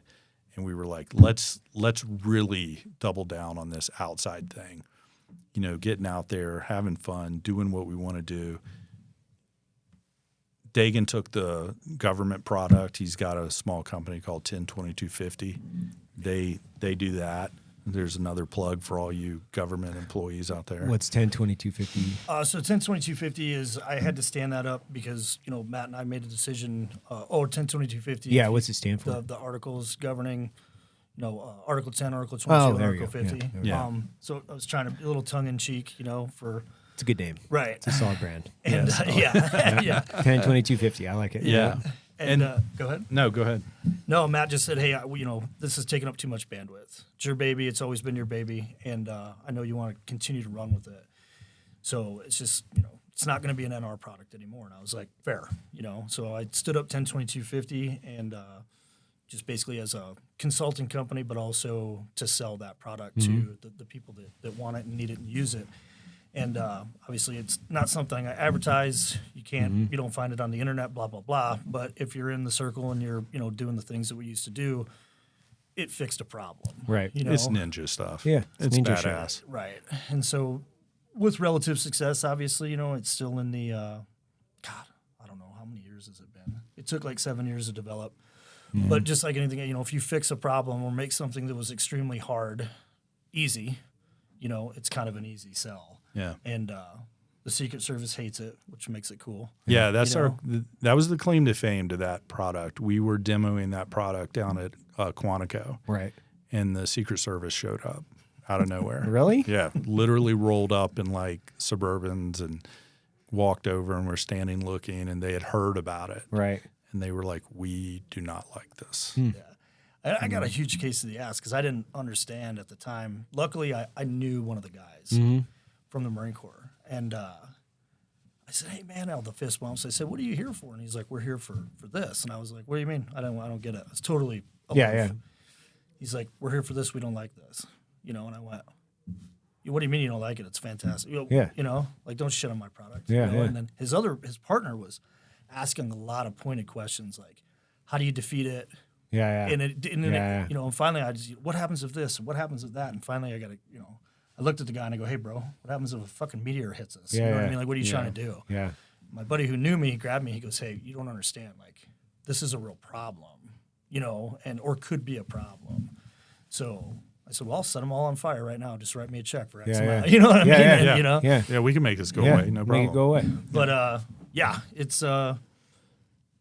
just something that, I wish I would have had it when I was in E5 and E4 and E6. Right. When I was operational, I wish I would have had it. But we'll see how it goes. So the main focus now is NR. Yeah. And it's mainly around gear. Outdoor gear, jackets. We made these jackets. We made a version of a breathable shell, 3-layer shell. It's not Gore-Tex, but it's Toray's version of Gore-Tex, which is a shit hot Japanese company that makes some really good fabrics. And the impetus behind that was, I think maybe we talked about this, but I was looking online one day and I was doing a bunch of research and I saw that Arc'teryx was bought by a Chinese investment firm. Yeah. And everybody loves Arc'teryx. And I was like, this is bullshit. I'm not giving the CCP any more of my money. Right. And we've got to have an option. It's not built in America. Our stuff's made in Vietnam. But what you find out is that pretty much all the best outdoor gear is made in Vietnam. And it's just because that's where the talent is. And I went and I found designers. Dagan found a bunch of people. We got out there, found the guy who designed the 3-layer, not the 3-layer. What was the military's system called? The whole the Patagonia one, or that Mark Twight was involved in. Yeah, shit. Was it Patagonia or Leaf? I think it was the Leaf one. I forget. But anyway, it was their version of that. Yeah. He worked with Mark Twight, and I know that you've had Mark on the podcast. Awesome. I don't know him, but I was following him way back, long before he did the 300 stuff. I mean, he's a legend. So I found the designer that worked with him, and we designed a bunch of stuff, and we're self-funded. That's the biggest thing is we're self-funded. So now we're just now starting to break into basically an outdoor apparel and gear brand. And, it's been a struggle, man, because I think it was like 2 years ago we were on a call and we were like launching a company right in the middle of COVID, and you were like, nailed it. Nailed it. Yeah. Good job. Yeah, but that's it, and that's the story, and I love it. And, it's awesome working with him and coming here and doing this and just doing something that you're not beholden to the government. Right. I mean, good Lord, dude, everything we ever did, we were, on the government ted. It's scary. It's scary to get off of that. But going back to what you were saying about if I can inspire guys to do that, that's exactly what you did. I mean, you inspired us to get out there, to start this and to take a risk and take a chance. Yeah, right? take a chance. You gotta, and we're good at taking chances. It's what we do. Yeah. So thanks for that. Entrepreneurs, it's a double-edged sword. It's entrepreneurs are risk takers at the end of the day, right? And it's like, if you have a great product, which, I use your product, it's a great product. And like, I like it because it's yours too. I like it because the quality is, I think, probably better than Arc'teryx or Patagonia, and it's a small business. Oh, yeah. Small, veteran-owned business. So it's like, that to me speaks volumes. It's not outsourced. Like, you guys designed it. You guys went through, the tests and pulled in the designers and did the work on it. And like, that's super important. When we worked on that, what do we call that? You called it the nut ruck, right? The nut ruck. The nut ruck. Yeah. And I wear that fanny fucking all the time. Yeah. And that was the collaboration we did with you. And now we have that same fanny for sale on our website, and people love it. It's great. It's awesome. It's great. And really, honestly, like, one of the things that I am proud of, and this was really hard. Like, I don't think people understand how hard it is. but we have a no China policy. Yeah. So nothing is made out of anything made in China. So every zipper, every little piece of plastic, everything either comes out of the U.S. or it comes out of like basically what I would say is a strategic ally, so Japan or Korea. Right. And so all of our bags are made by, these companies just put out this incredible quality. And the jackets, like our jackets are comparable or better than Arc'teryx Alphas. And I firmly believe that, not just because it's our company, but because I saw what they were using. I mean, we bought those jackets and tore them apart. And they're using crap like hardware inside of it. Like some of the stuff is there are better choices. And every choice that we made, the zipper, the toggles, the cordage, everything was the best. And that's what we told our designers is if it's not the best, we don't want it. So everything is the best. So you got to pay for it. But. Right. And because coming from the communities that we come from, I mean, our guys could rip apart a brick of gold. Yeah. Yeah. You know what I mean? And so you want something you can be proud of. And so I think we put, I know Matt does without a doubt. I'm kind of more the tell me how you like it, use it. Matt's the zeros and ones. And you want something you can be proud of and know that if I give it to somebody who doesn't know me, but, is in the communities we came from, is going to give me a thumbs up. Right. And so far, you know what I mean? So far, it's easy for us to sit here and say it because obviously we're pushing something, but the communities are so small. You would know it instantaneously if you were putting out something. Yeah, because guys aren't afraid to tell you that you suck. Actually, they sort of want to tell you that you suck. Right? They would prefer to tell you that you suck. Yeah. This is a piece of shit. This is a piece of shit. So Yeah. I think super proud of everything that we put out. And the reviews, there's nothing better than, having someone walk up and say, you guys really put some thought into this. Like this is, of course, I'm like, don't talk to me, talk to Matt. I'm just the guy that uses all the shit. You know what I mean? I'm the first guy that says, hey, I like this or I don't like that, blah, blah, blah. But when the guys come up and say, man, you're doing a good job. Like, I don't think you can get a better compliment. Yeah. From a community that doesn't give out compliments. No. There's no compliments given whatsoever. Not very often. No, not very often. And basically, we want to take that type of mentality and bring it to everyone. Bring that like, hey, no compromise. This is great gear. Yeah, maybe it's not the, tactical stuff or something, but no, it's gonna do whatever you want it to do. It's gonna do the job. Because I kind of don't want to make tactical stuff as much as I used to. And sort of get over that stuff, but Yeah, I think there's a lot of space for it. I think that there's a lot of space. We can make both. Yeah, it can be both. Yeah.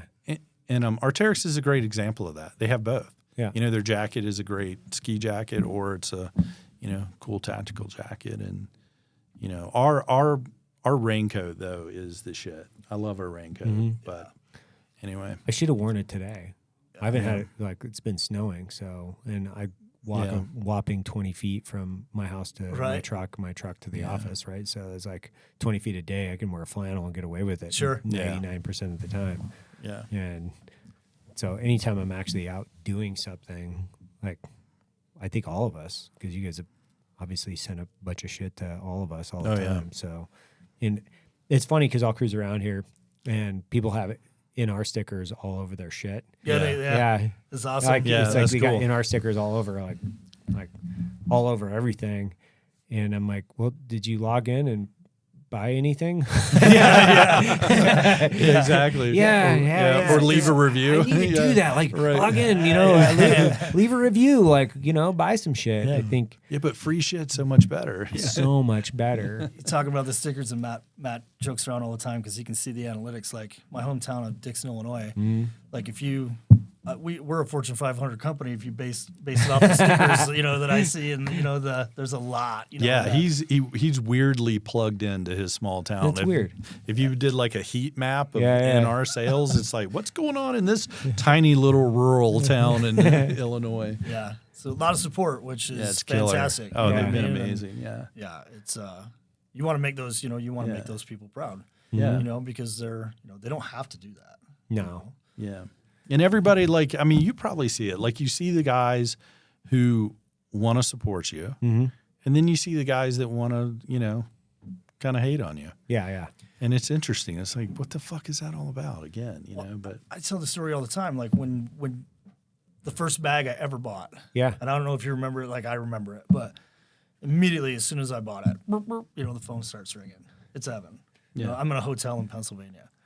What are you doing, bro? You know, it's like, I'm buying your coffee. He's like, no shit. I just saw your name come over the ticker tape, you know? And Yeah. I said, I just want you to crush it. You know what I mean? Yeah. Like, I just want you to, how many years ago was that? 10 years ago. You know what I mean? I was like, I just want you to crush it.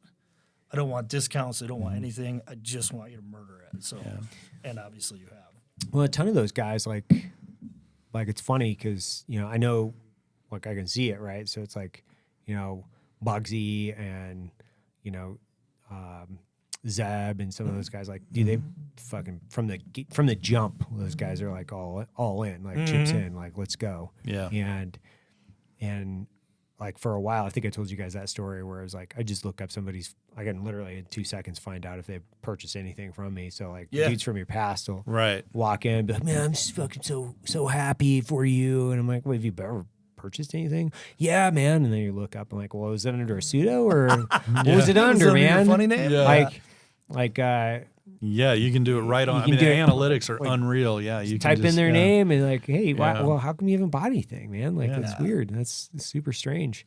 And most of the guys have been pretty fucking supportive, I would say. You know, there's a few out there, but they were never like close buddies of mine regardless. I mean, shit.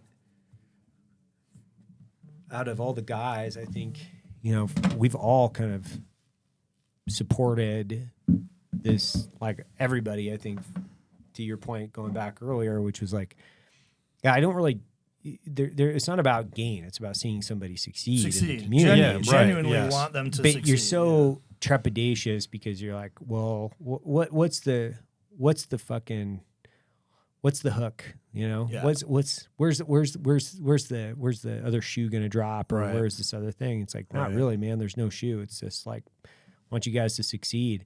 And I think being that force multiplier effect and seeing like, how can we help everybody from the community either succeed in their current mission, whether they're still in government service and doing the thing that they're doing, or they want to make the transition and jump out, jump into business, then, you know, it's 360-degree perimeter. That's the way I kind of look at it. It's like, you know, we all succeed together.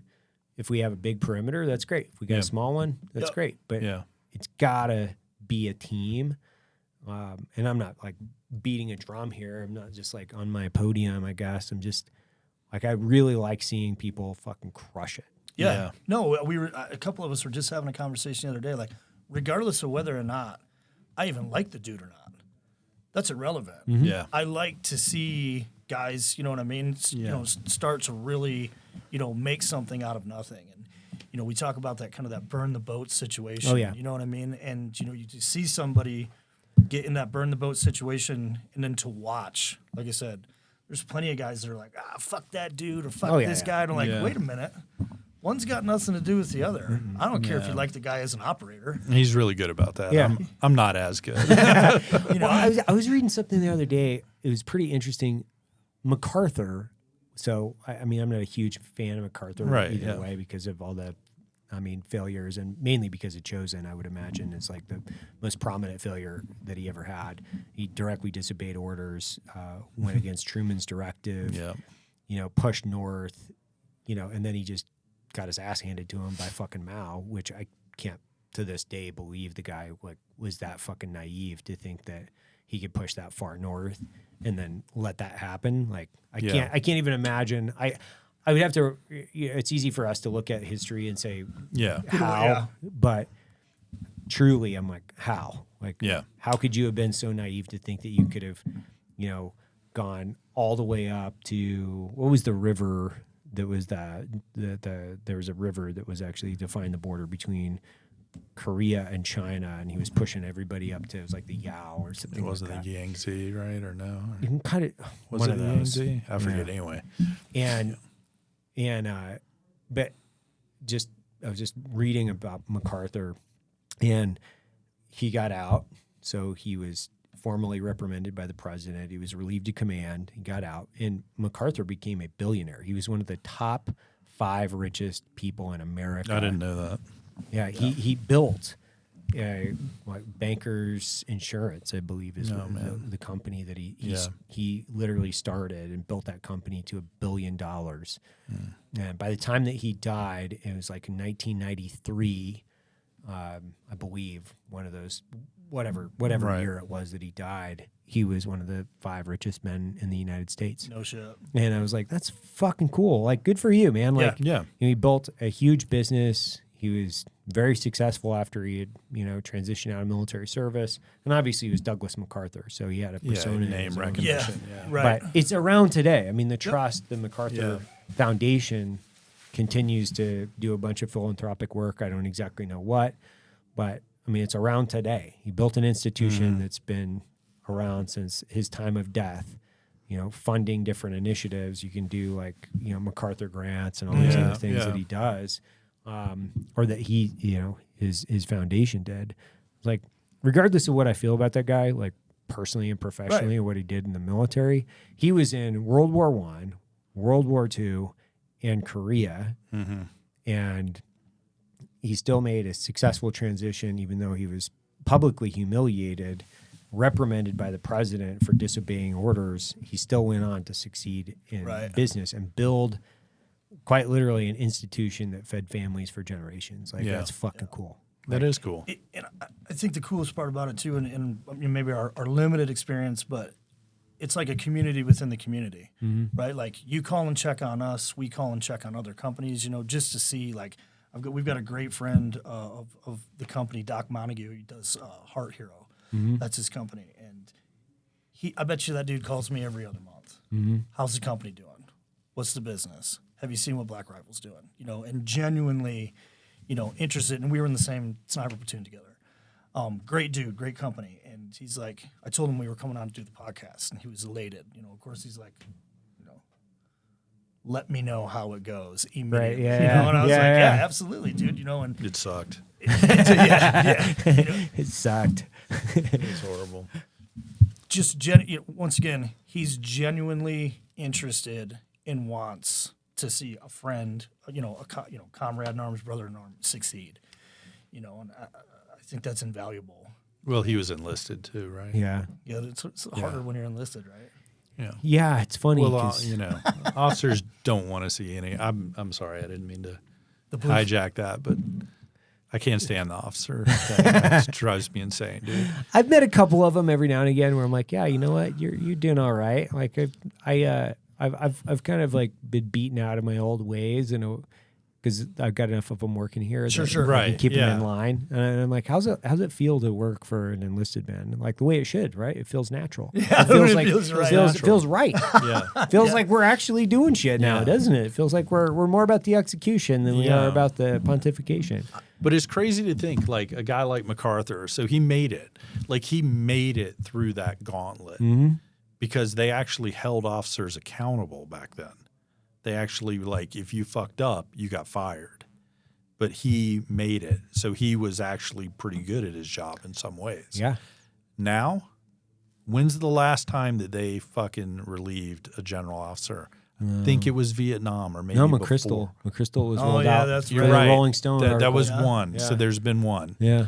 There's been one. And was he relieved because he did a bad job, or was he relieved because he said the public wrong humiliation? Public humiliation, Yeah. right? He disparaged the president, I think. But outside of that, I don't think there's been a single. I thought I remember reading. I don't think there's been a single general officer held accountable for anything or fired for anything, and that's unreal.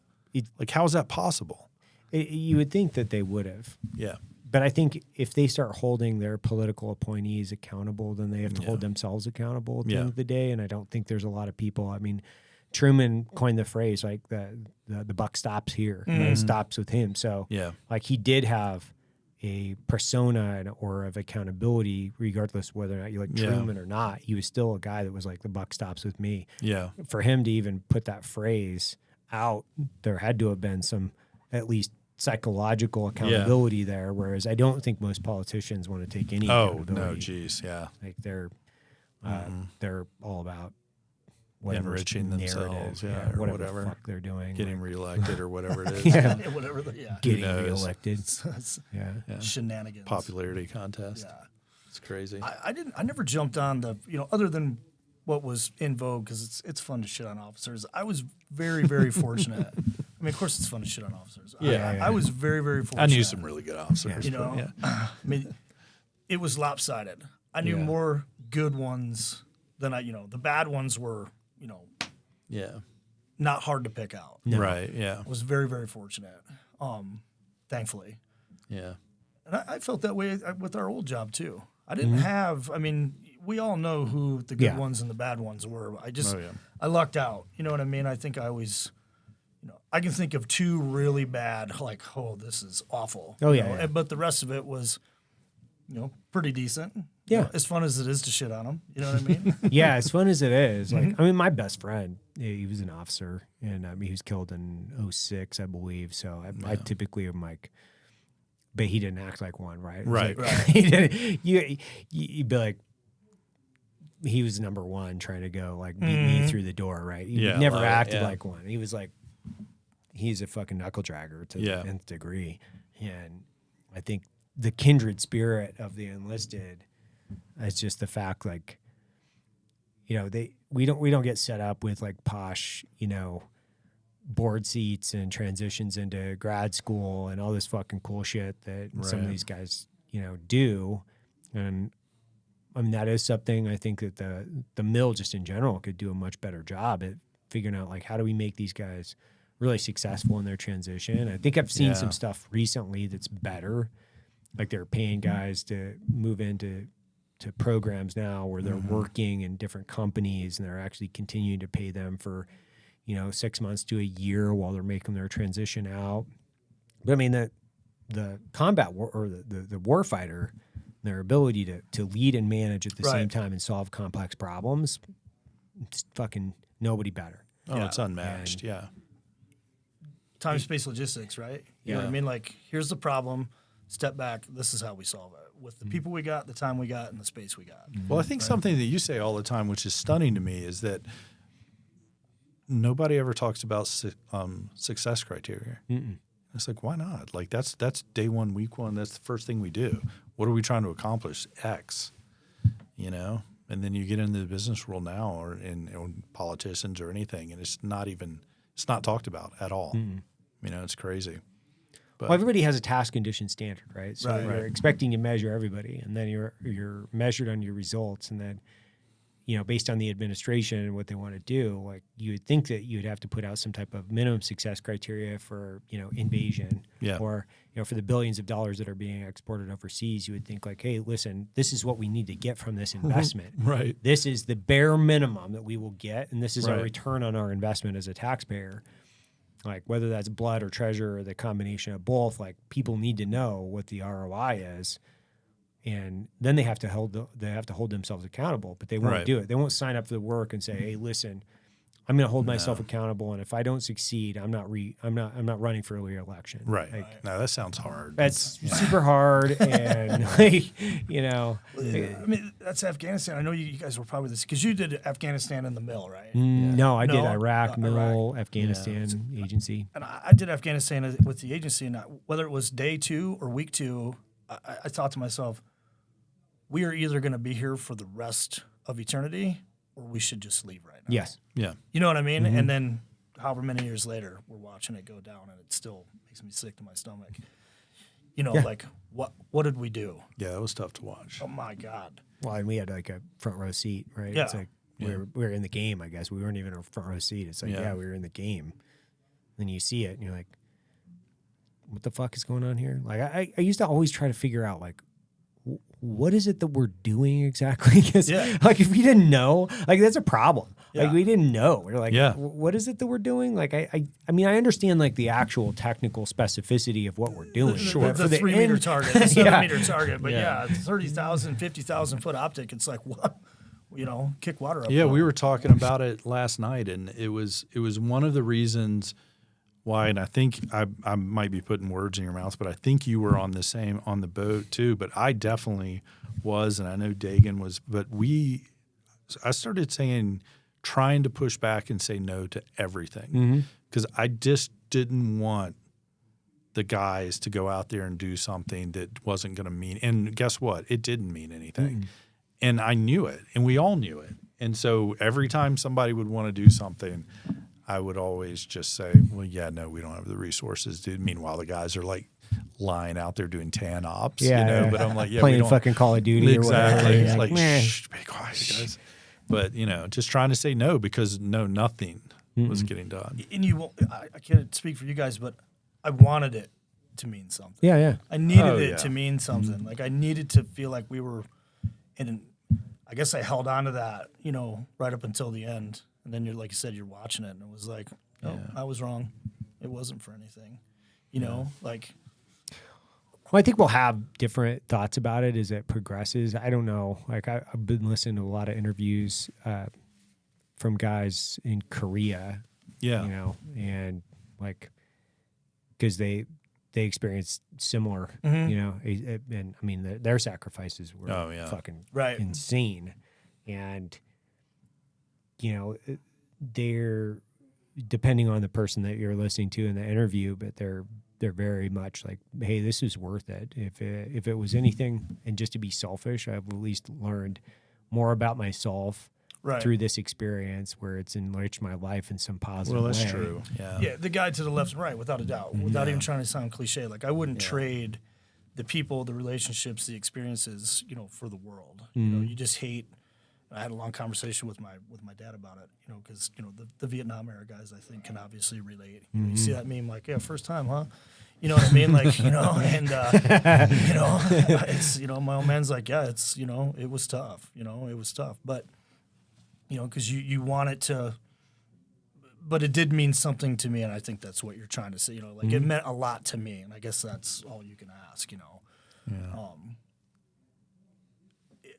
You can't control anything above, what you can touch and what you can do and the people that you can influence. I can't control, people, making those decisions. I just did what I was told and did the best I could, for the guy to the left and right. So, but it stings a little. It still stings a little. Oh yeah.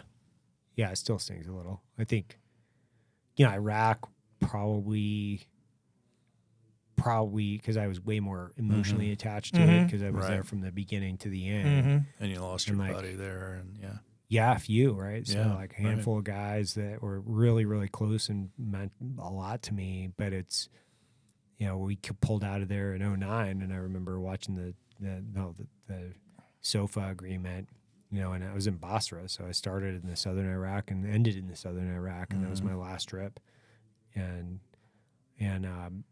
just it still is like, what the fuck? Yeah. Like what the fuck was this point of the exercise? Other than like, because you want it to be about something greater than yourself, and then ultimately, if it just becomes about yourself, it's like, what the fuck? Because you're like, man, I need it to mean more than just like an experience that I get to take and be selfish about this, and I want it to mean something greater than myself. And I think in 10, 20 years, maybe we'll have better reflections on it. I think it's probably too soon, even though like 20-year fucking anniversary from Iraq is like this hard month. to believe, yeah. Yeah, it's fucking crazy. Like, and I mean, I was in every fucking corner of that place. Like I was like north, south, west, like every fucking corner of that place. Yeah. And somebody's asking me, they're like, would you ever go back? And I was like, God, no. I would like, what? Why would I want to go back? Yeah. Like, I didn't like the time that I was there. Like, what am I going to go back to Baghdad? Like, to travel with my kids to show them? Like, no. There's no reason. Well, there are places. This is where I was majorly depressed and learned about toxicity. This is where I completely compartmentalized all my emotions and became, a feudalist.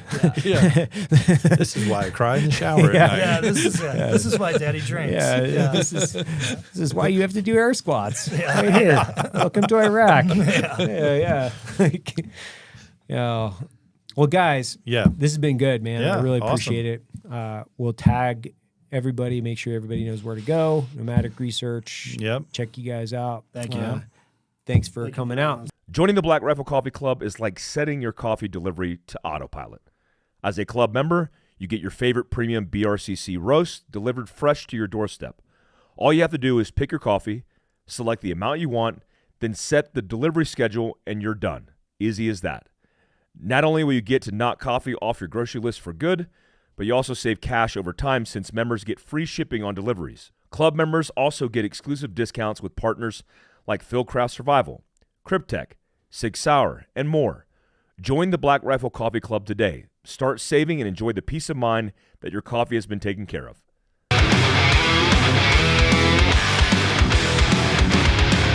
That concludes today's training. Any questions? Woo! Drum titties, boy!